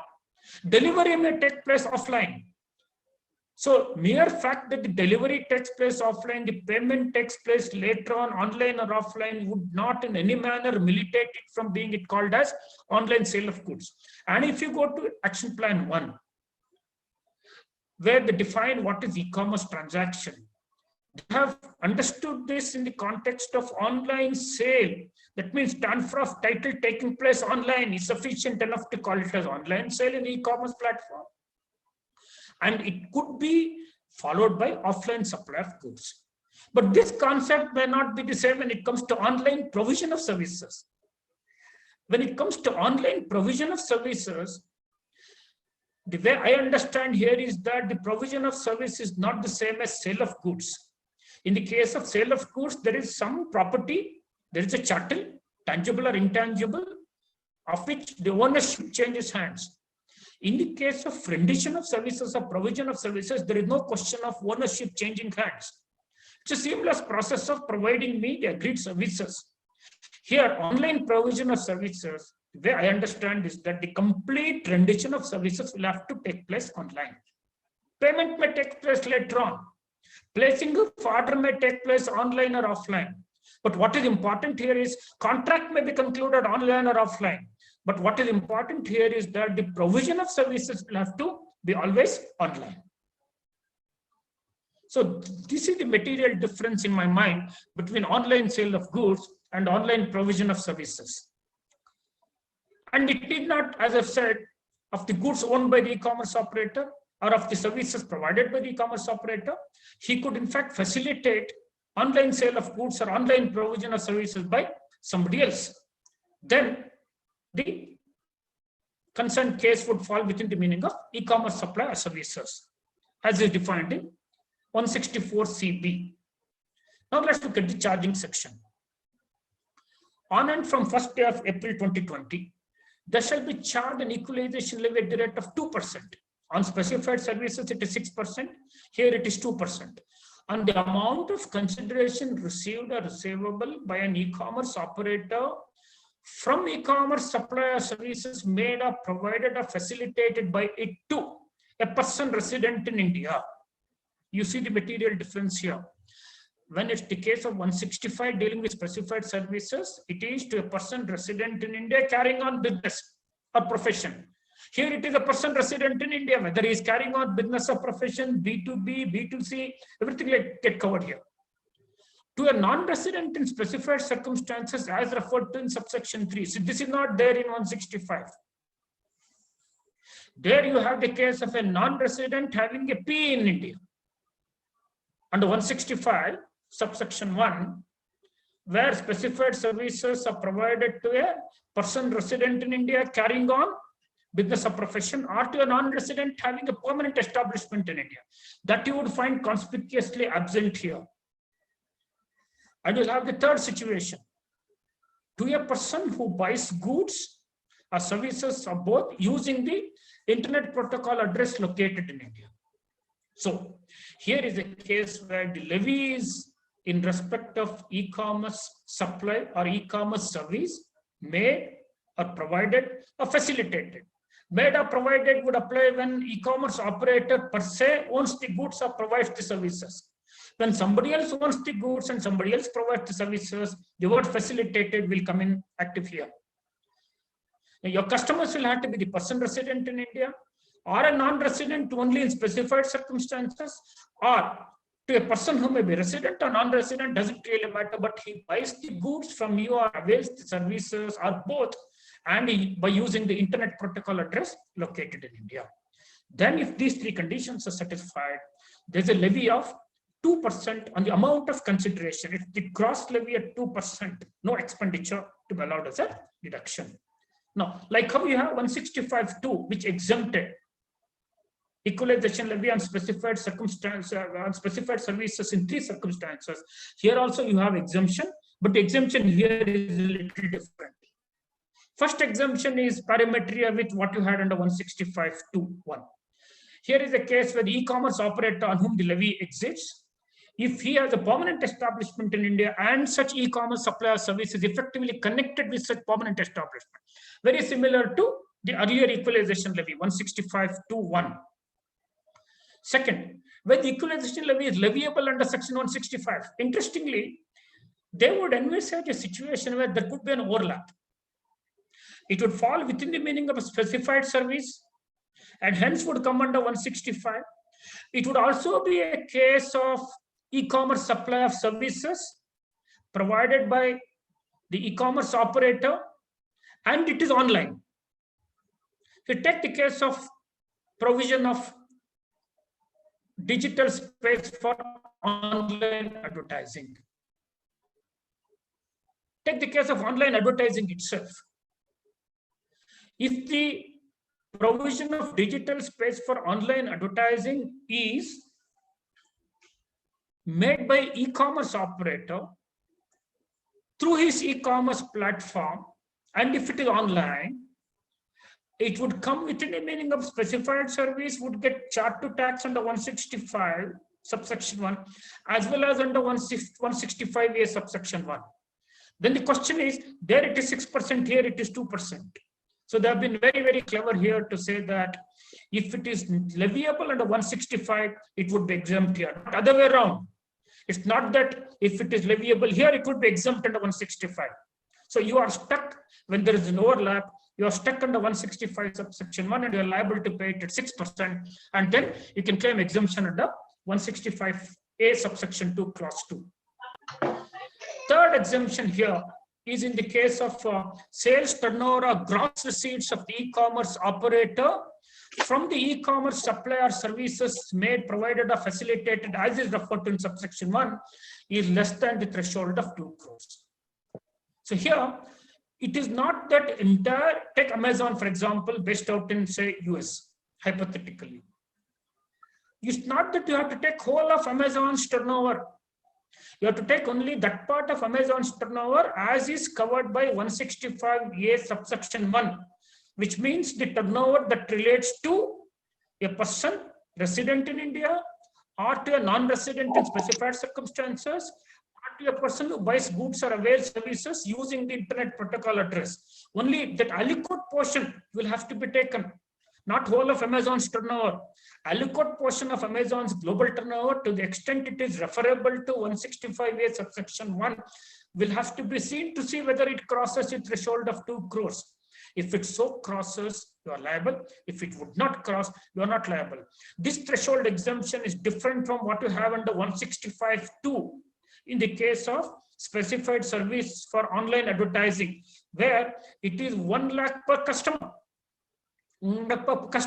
Here is a case where it is 2 crores for you, for the e-commerce operator. So this fine distinction between these two types of thresholds will have to be taken note of. Now, come back to this here, 165(2). Go back to 165(1). Look at the second category, where you deal with non-resident. A non-resident e-commerce operator will make e-commerce supplier services to another non-resident.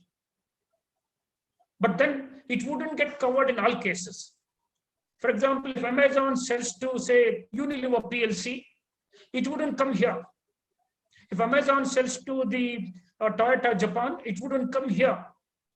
It would come only if these circumstances are covered by 165(3). Now, what these two circumstances are: sale of advertisement which targets a customer who is a resident in India or who uses an Indian protocol address, or sale of data collected from such person. Either you sell the advertisement which targets the Indian customers, or you sell data collected from such persons.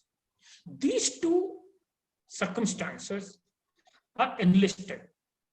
And in case of these two circumstances, an NR e-commerce operator providing e-commerce supplier service to a non-resident will also get covered. Now, interestingly, take one example. Let's say Google has collected data from Indian customers. We'll assume for a while that the data privacy rules, the payment systems rules, they're all complied with. There is no non-compliance with any of those rules. We'll not get into those for a while. Let's assume that the Google has collected data, and Google has collected. Let's also assume that Google is an e-commerce operator. It has collected data, processed data. It will become a very fine and valuable intellectual property now. If Google sells the data to Amazon, or Google sells the data to Microsoft, question is Google liable to equalization levy? At the outset, it appears so if you just look at this, but the answer is slightly different. Google would be liable to pay equalization levy only if it makes an online sale of this. So because you please look at this again, what is important here is, coming back to the charging section under 165A, amount of consideration received or received by an e-commerce operator, that is Google, to a non-resident, that is Amazon, satisfied. But is it from e-commerce supplier service? This means you have to go back to the definition of what is e-commerce supplier service. When you go back to the definition of e-commerce supplier service in terms of 164 CB, there has to be an online sale or online provision. If some sale is offline, some provision of service is offline, then it would not be regarded as an e-commerce supplier service. So now, coming back to our issue on hand, if Google sells this data online in its platform to Amazon, then only Google would be liable to pay 165, the equalization levy under 165A1. If Google sells it to Amazon in an offline deal, it cannot be called as online sale, because online definition will have to be understood here. Online is given under 164F. A right, facility, benefit, access, etc. obtained in the digital network, telecommunication network. So offline sale of data would not come here, even if the online collection of data would have been done in the e-commerce platform. I hope I have made this fine distinction clear. So it could be a good case for a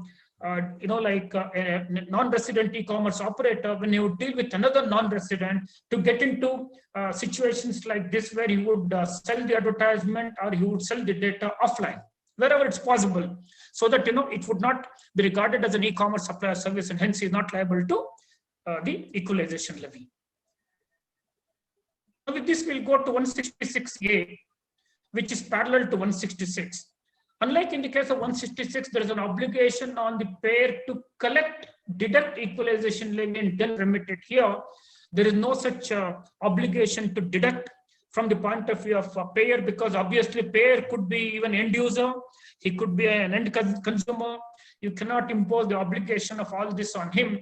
That's why they have cast this obligation on the e-commerce operator per se. So he has to see how much to pay it. And there are installments, quarterly installments. So all the consideration which he would have received, or it's receivable, during the quarter will have to be paid by 7th day of the next month, except the last quarter where you will have to pay. This is quite ridiculous to expect him to pay by 31st March itself. So last quarter payment will have to be made on 31st March itself. Now, you have the other provisions which are also suitably modified. And you have section 10 within brackets 50, where a parallel exemption has been given under Income Tax Act. And here they have made one strategic error, where in section 10.50, the cutoff date is taken as 1st day of April 2021, whereas the new equalization levy would begin from 1st day of April 2020. So there is an intervention of 1 year here, where there is a dual levy, which is unintended, and according to me, they have to necessarily amend this. Now, coming to a few topics before we get to questions, there are some interesting aspects. Having understood the 165A, which is the extremely critical section, alongside the meaning of e-commerce operator under section 164 within brackets C capital A, and e-commerce supply under section 164 within brackets C small b, we will now look at some interesting aspects. This equalization levy is causing dual taxation twice over. That means there is an internal double taxation, there is a cross-border double taxation.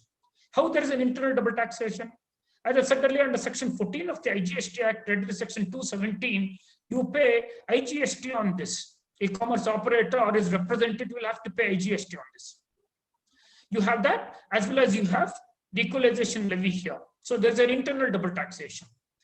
When it comes to cross-border double taxation, you will have a situation where it's taxed in India through equalization levy, and in the residence jurisdiction, you may not get the foreign tax credit. I have read one news line which was reported in Tax Sutra a couple of days before, where about 9 associations, 9 e-commerce operators associations have petitioned to the government of India, asking them to review the levy of equalization levy in respect to e-commerce supply and service on basically 2 premises. Premise 1 is that their respective jurisdictions wouldn't recognize this as a substantially similar tax for the purpose of foreign tax credit. 2, they don't have wherewithal of capturing the information relating to e-commerce supply made to those persons who are categorized under 165A subsection 1. Now, is it an income tax or not? So there are far too many reasons to say why it is income tax, and there are far a few reasons to say why it is not income tax. I'll look at the smaller category first.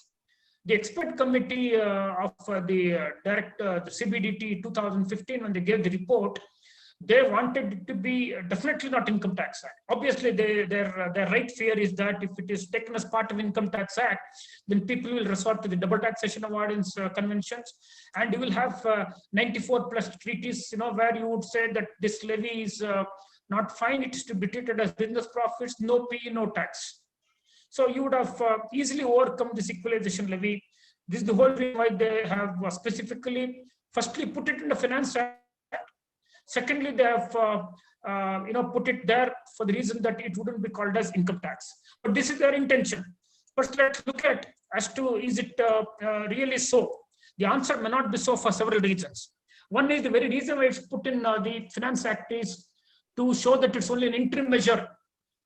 Like how you had the service tax to the Finance Act. Now that IGST has come, the service tax to the Finance Act is like disabled. Similarly, once you have the action plan's final recommendation of task force and digital commerce coming in by end of 2020, and the country is adopting it, they may possibly remove it. So the very objective of putting it in the Finance Act as an interim measure would also indicate that it's a pseudo income tax. Secondly, equalization levy is in pursuant to recommendations dealing with challenges arising in respect of direct taxes, as noticed by Action Plan 1.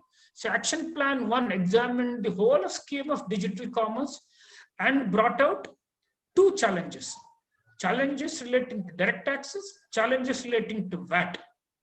And the equalization levy is in relation to the field of direct tax challenges, as is noted in the Action Plan 1. And as I've indicated earlier, Action Plan 1 has said that the various members and the partners as interim measure may consider going in for equalization levy, but subject to adhering to treaty obligations.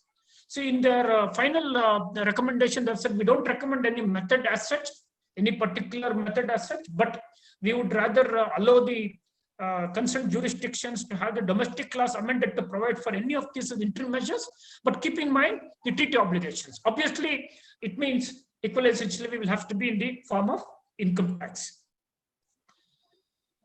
Now, if you look at the interim report of TFDE, it would also recognize equalization levy as one of the, like ad hoc, ad interim measures unilaterally adopted by various jurisdictions. And you'll have section 1050, the very fact that you have 1050, which has been brought in to mitigate against double taxation. So there cannot be double taxation when there is sales tax and when there is income tax, when there is GST and when there is income tax.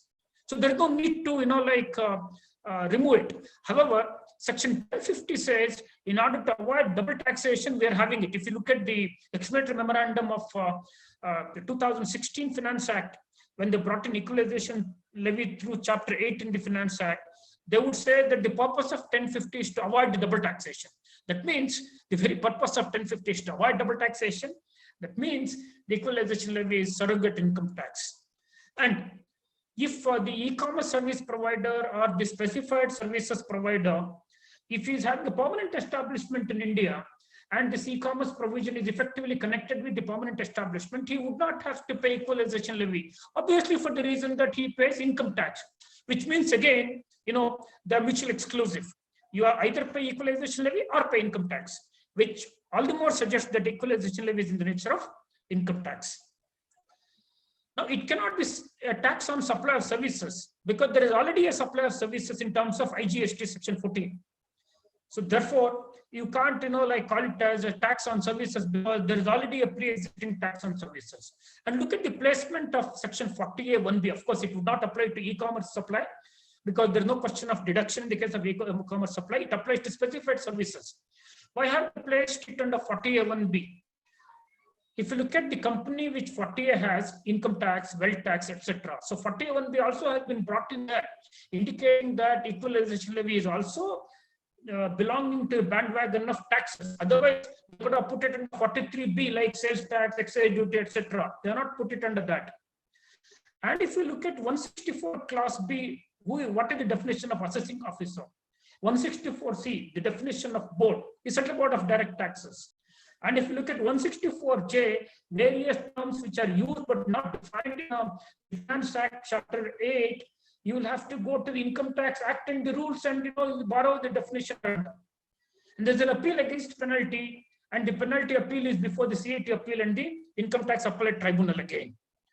And if you look at the budget speech of Finance Minister when he brought in the first dose of equalization levy, look at the language. In order to tap tax on income accruing to foreign e-commerce companies, it is proposed to bring in 6% equalization levy in respect of B2B transactions. Tax on income. So tax on income is income tax. And the moment it is taxed, and on the basis of section 64, clause 164 clause J, you go to tax. Tax is defined in section 2 within brackets 43 of Income Tax Act, which means income tax. So on this basis also it's possible to contend that equalization levy is income tax. And if you look at the memorandum, as Rahul was aptly mentioning in the beginning, if you look at memorandum, explanatory memorandum explaining why equalization levy was brought in at 2016, look at the highlighted portions. I don't have much time left now. Look at the highlighted portion. Typical direct tax issues, physical presence versus the digital presence, and virtual PE concept. And the recommendations would be either to go for withholding or equalization levy. And hence we are introducing equalization levy. And look at why 1050 has been brought in order to avoid double taxation. So the explanatory memorandum of 2016 Finance Bill very, very, significantly indicates that it's the case of a pseudo income tax. Now, look at the constitutional validity. So you have a territorial nexus, which is an important nexus as is brought in by GVK Industries case, the constitutional decision in 332 ITR 130. they have talked about the relevant nexus, but the sufficiency cannot be tested. Relevance is important. There has to be some time relevancy to the Indian soil. Now, just because you do business with persons resident in India or persons who would use the internet protocol address located in India, would it be a relevant territorial nexus? Is it a territorial nexus at all? Is a point which needs to be considered. And considered thus, it could be a case for you to argue that there is no territorial nexus. This challenge is available even in the context of explanation 2A read with explanation 3A, which we discussed in the context of SEP. So according to me, it is quite, open to challenge the constitutional validity of the equalization levy, that it has some sort of an overreach and it will seek to tax people who are not subject to the sovereignty here. Now, there are other challenges as well. If you look at the Vienna Convention, so they have conveniently kept the equalization levy in the Finance Act and not in Income Tax Act with the hope that they will overcome the DTA limitations. But if you look at Vienna Convention, more particularly Article 27, they say you can't use domestic law to renege on your treaty promises. Now, there are already treaty promises made that the taxing rates have been distributed, limited, and decided. Now, through this, where they levy some sort of a pseudo tax outside the scheme of income tax and then say that, treaty would not apply to you, treaty protection would not come to you. It's a classic case of, breach of your treaty commitment in terms of Article 27. So you are aware that India is not a party to Vienna Convention, but the Supreme Court in Ram Jethmalani's case has held that Vienna Convention will also have to be respected even by India. Now, if you look at entries in the, List 1.7 schedule to the Constitution, the board's e-commerce committee says it could be justified either under 92C or under 97. According to me, it may not be so for the reason that 97 would deal with any other tax. 92C would deal with tax on services. Then you have Article 246A, which has, overridden Article 246, which would have dealt with these, entries in various schedules. And therefore, there is already a levy of tax on services in terms of IGST, as I've said earlier. So even if department were to argue on aspect theory, they had to bring out the distinct aspect here. The distinct aspect has to be only income tax and nothing else. So unless they agree that it is the case of income tax levied through Finance Act, if they argue that it is not income tax, then they have to clearly bring out the aspect on which they are seeking to levy it, because there is already through the IGST some sort of service aspect which is covered, and it completely overlaps. When it completely overlaps, how right is it for them to use entry 7 again? A residual entry is a point to be considered. Then when it comes to the treaty, interestingly, Article 37 of our Constitution, which will deal with the directive principles of state policy, though it is stated that these are not enforceable by any court, the principles therein are nevertheless fundamental in the governance of the country. And it shall be the duty of the state to apply these principles in making laws. And more particularly, if you look at Article 15, Clause C, the state has to endeavor to foster respect for international law and the treaty obligations. So when you look at all this, it's a very, very good case for us to argue that it's constitutionally invalid if it is not called as income tax. So in order to, defend the constitutionality, you better call it as income tax and give us the treaty protection, respect the Vienna Convention, and as well as Article 37 and Article 51 of the Constitution. So there are so many other aspects here. I think for want of time, I already far exceeded. Nitin and Rahul, you have any questions you can ask me? Within whatever a little time available, I have far exceeded the time which is granted to me. So just go on, and it will take another half an hour to come. Oji, you want to ask? Yes. Yeah. Yeah. So just couple of things, and which is considering the audience are dealing with the transactions now, which are very practical transactions. So I just wanted Chaitanya, Yes. if you could address a couple of things. Yes. One is that what happens to the interconnect charge, etc., that telecom service providers pay to the other telecom service providers of overseas? What happens in I'll relation? reply this first. Okay, that's fine then. I'll reply this first. Yeah. Yeah. Let us say interconnect charges, which see we are fighting some cases in Karnataka High Court in the case of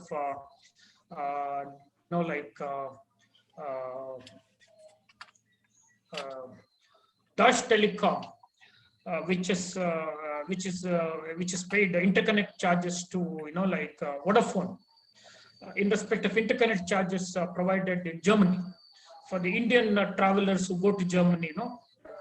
They pay this. Now the question for consideration is firstly, who is the recipient, who is the provider of service here? In our example, it is Vodafone.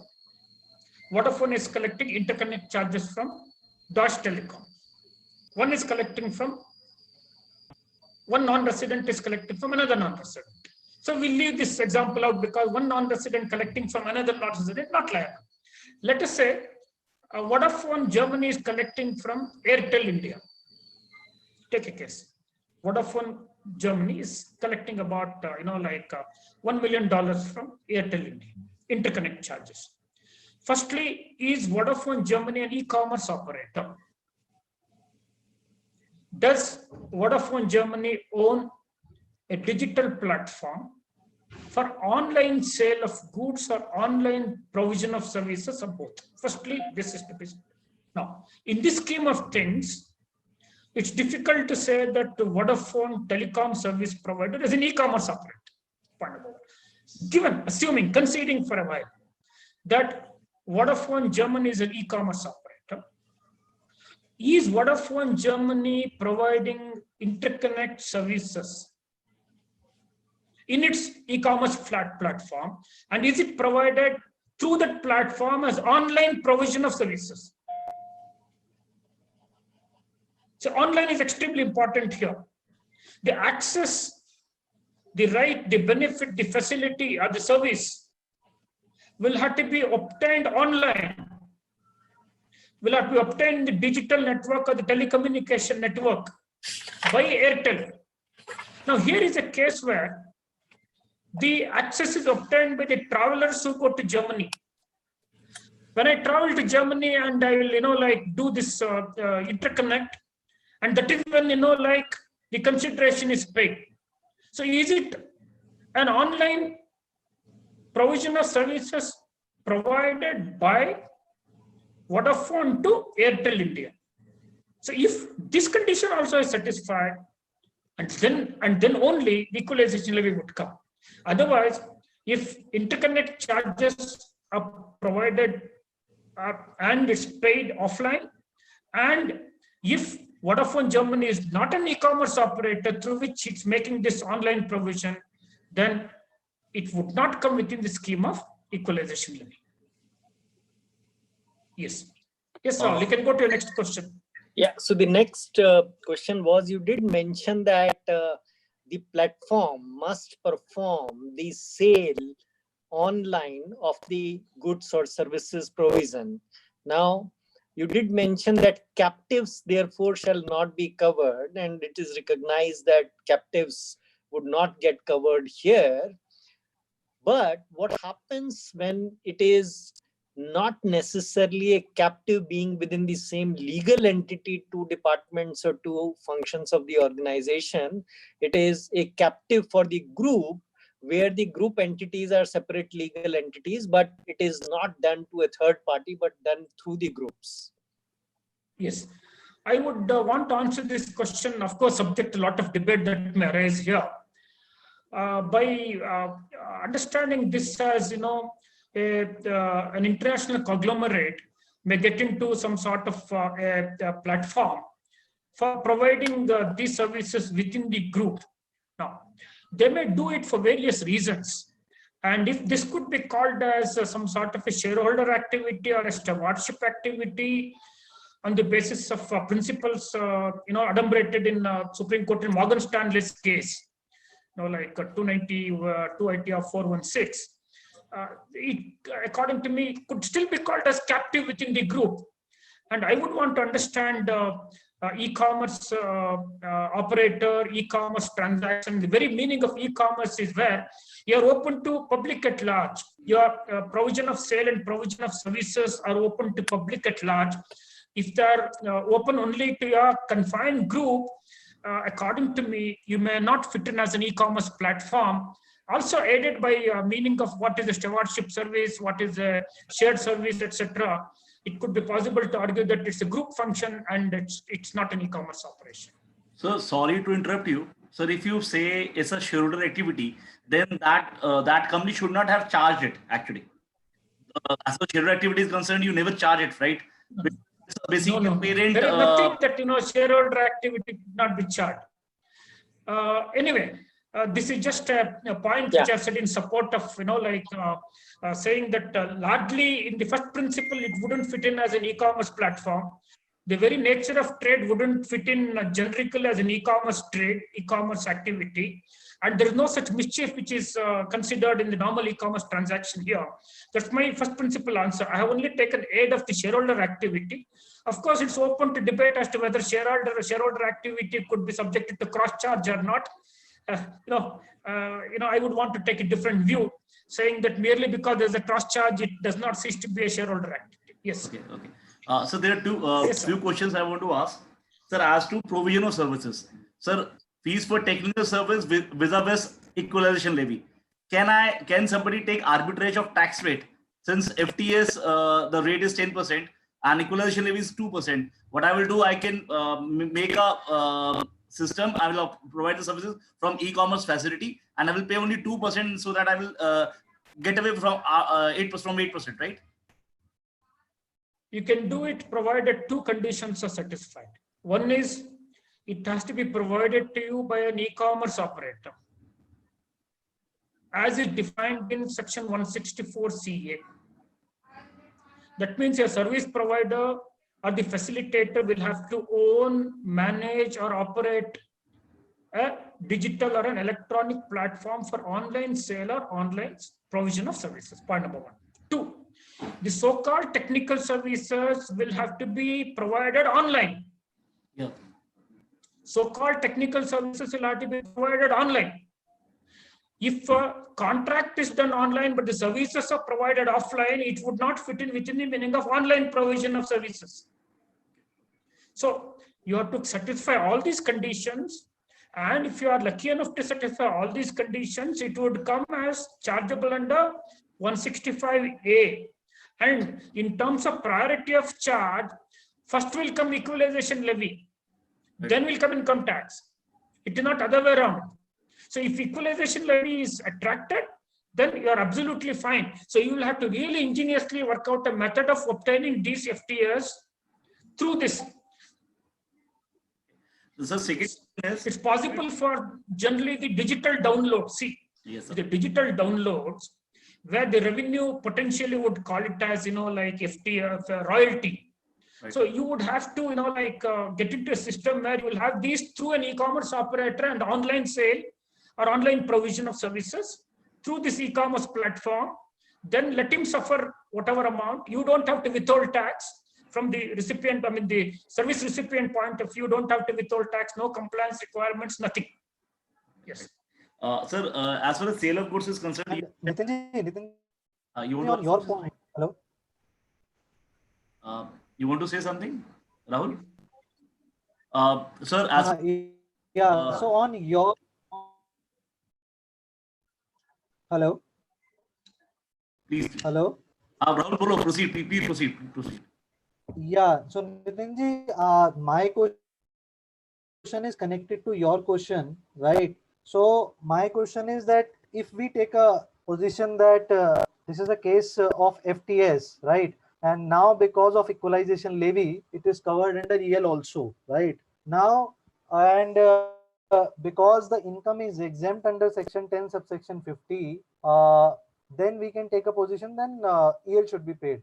But because of this anomaly under section 10 subsection 50, at least for 1 year, right? What is the way out? Because sir, as a payer, if it is FTS, first of all, then I need to withhold the taxes, right? And a receiver, which is an independent obligation of, there is an independent obligation of the receiver to deposit the EL and pay the taxes. So what is the solution for both receiver and payer in the first year when we have this anomaly? Whether we So should this is deposit EL or the payer should deposit without tax? See, for 1 year, it's a statutory anomaly, which according to me, they would have done it in a hurry because, as I've said earlier, the equalization levy on e-commerce was not part of any debate, discussion, or whatever. It is not part of the finance bill.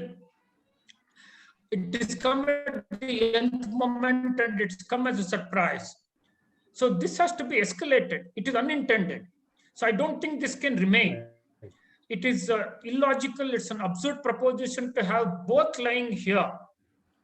And if they had not at all amended 10.50, it's fine. Maybe they intended that both would remain.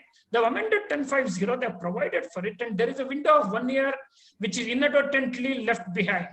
So right now there is no solution. Solution is to suffer taxes on both sides is one solution. Other solution is to escalate and bring it to their knowledge and ensure that they make an appropriate amendment. Anyway, our government is not ours to issuing ordinance after ordinance. We can definitely issue another ordinance to, like correct this anomaly, which can always be, later on supplemented by a proper amendment bill in the parliament. Sir, by adding to this, sir, if both are AE, assisted enterprises, since this amount has suffered a tax under EL, then there will be no transfer pricing as such also, because there is no income arising. Yeah, there are absolutely income. There is an income that arises, but that income is exempt.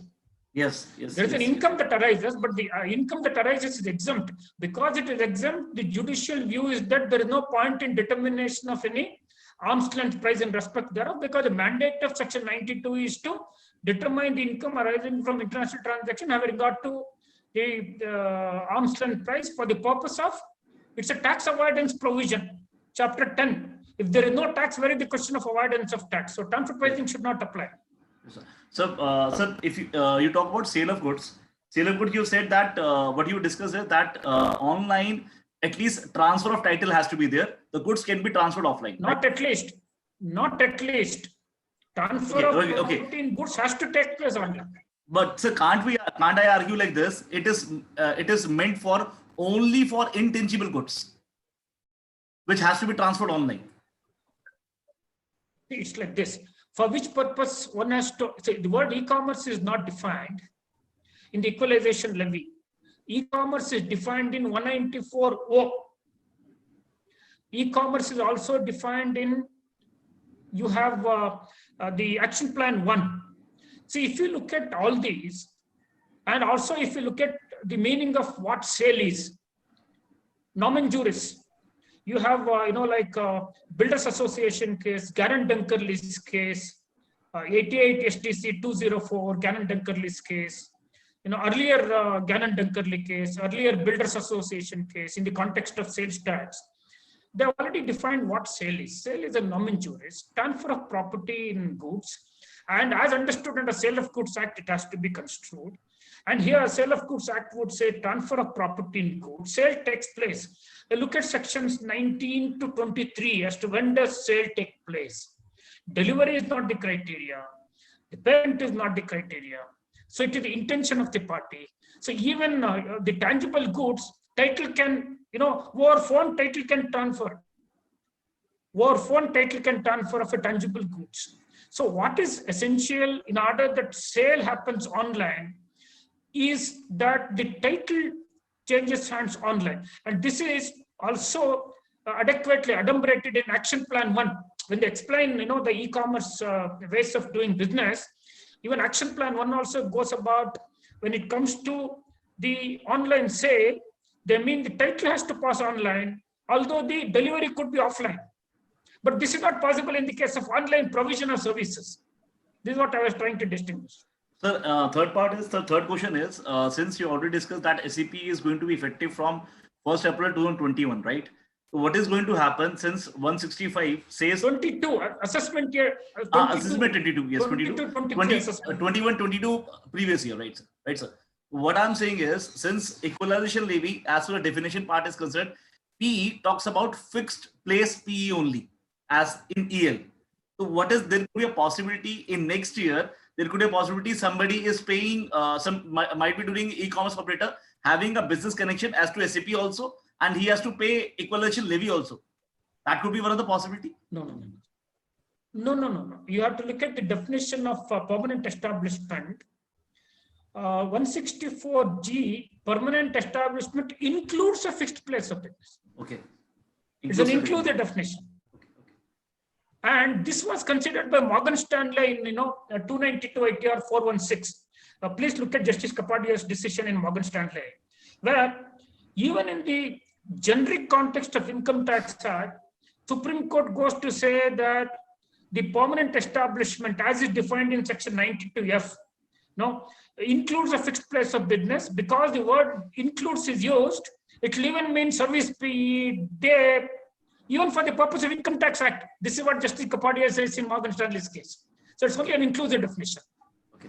And so last, you talk about 92C and 97. To my knowledge, 92C, entry number 92C has never been notified. That is why the service. Yeah, it was never done. Correct. It was never done. Yeah. So any question, Rahulji? Yes, I just wanted to say that how fair does it look to you that import of the goods into India, simpliciter import, which are happening offline, for them, there is no equalization levy equivalent of taxes. Whereas when the transactions happen online, then in addition to the indirect taxes and additional indirect taxes, they also suffer the equalization levy. So the transaction in effect is same, but the tax consequences of this being online are different and more onerous tax consequences. Whereas in terms of the push to digital, it was considered that for better economic order, it is good that we should have more digital transactions and more digitization, because that flattens the word better. So to what extent do you think this is, from a policy perspective, a good idea to make that distinction where digitized transactions suffer more tax than offline transactions? And would it therefore not push the direction away from digitization because of the higher tax consequences? Can I take your question now? Yeah. There are two things here. One is from the policy perspective, the attempt by Government of India to overreach these things, according to me, would be quite not really encouraging.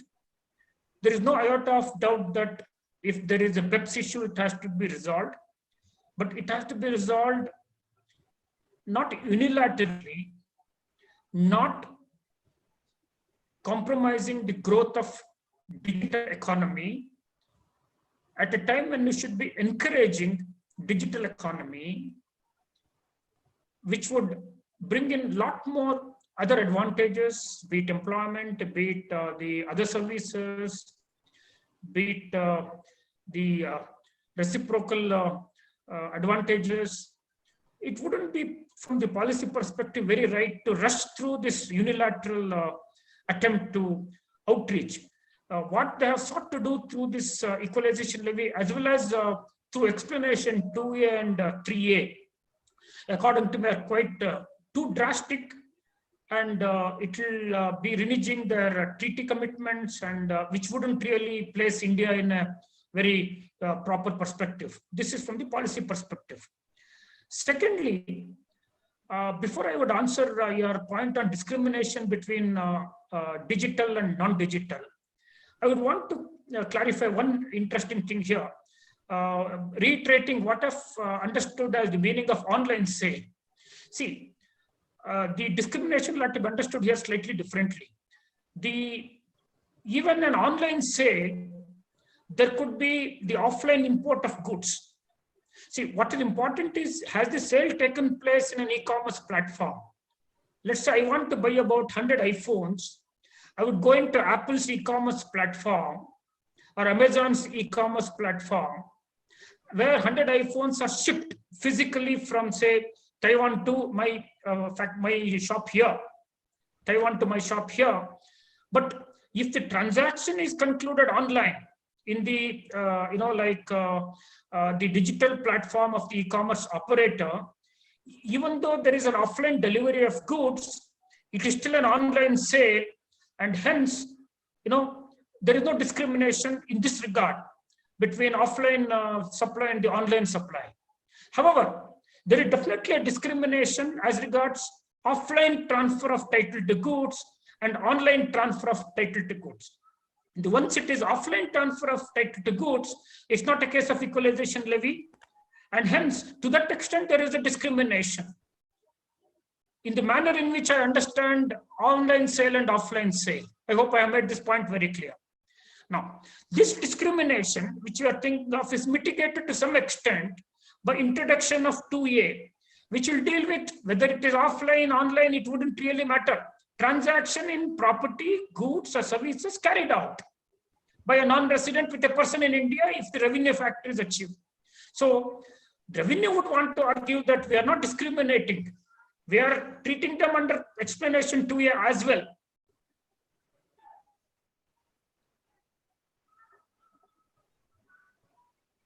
Yes, Rahul. Thank you. Okay, so That's helpful. just last point from my side. So if you see the definition of e-commerce operator, right, it says that e-commerce operator means a non-resident who owns, operates or manages. There are I have seen few cases where, and it happens practically, for example, Amazon. So Amazon US has a platform and Amazon US owns that platform. Now for regional, basically operation purposes, they give the regional rights to their respective entities across the world to operate those platforms, which are just licensing agreements between Amazon US and the respective entity in that particular region. Now, that regional entity will get the consideration for either for facilitation or the sale of goods and provision of services from the, say, Indian customers, and they will pay licensing fees, right? License fees from that region to Amazon US. The language says owns, operate or manage. So does the ownership is a mandatory criteria? It means whatever consideration regional entity, for example, Singapore receives from Indian customers, does Amazon US is basically liable to deposit the EL, or Amazon Singapore will be liable because they are just operator and not owner? See, it's like this. You have to read this definition of e-commerce supply or services, which is given in the clause CA and CB, e-commerce operator in CA, e-commerce supply or services in CB, yes, online, yes, in F, clause F. All these will have to be read along with the charging section of 165A. So end of the day, who is liable? An e-commerce operator. Here, who is an e-commerce operator? Amazon USA as well as Amazon Singapore, for example, which is the regional entity. Okay. Yes. But who is liable? That e-commerce operator who makes or who provides or who facilitates online sale of goods. Right. Who does that? It is definitely not Amazon US. It is Amazon Singapore, which operates, though not owns, does this. So therefore, if you would look at the charge at 165A, the charge will devolve on Amazon Singapore. Even if they are not the owner of that platform. Because my only point not was, necessary. Yeah. Not necessary, because you may own, operate, or manage. They are all, disjunctive phrases. Okay. You can, for example, look at 80 IA 4 of the Income Tax Act, infrastructure facility. Okay. Who owns, who operates, who owns and operates, who operates and transfers, you have all these combinations. Yes. And if you look at the industrial park under 8A 4 clause 4, same, you will have a similar situation. So therefore, these are all the disjunctive terms and they are not the conjunctive ones. Okay, so you are saying we can read or between owner and operator as well. When you have Definitely. or between operator or manager, so you can read an or between owner and operator also, right? It has to be read. The normal reading of any statute is that when there are multiple terms, or is put only in the penultimate clause, Okay. or is not put at every intermittent clause. Understood, sir. Thanks. Shall we close or Yes, are there sir, more yes, questions? Sir. Anything, sir. Rahulji. Any more questions? Rahulji. There are no questions. This has been a brilliant exposition and very meaningful conversation. And I must say that I'm benefited a lot, and so I'm sure the participants would be.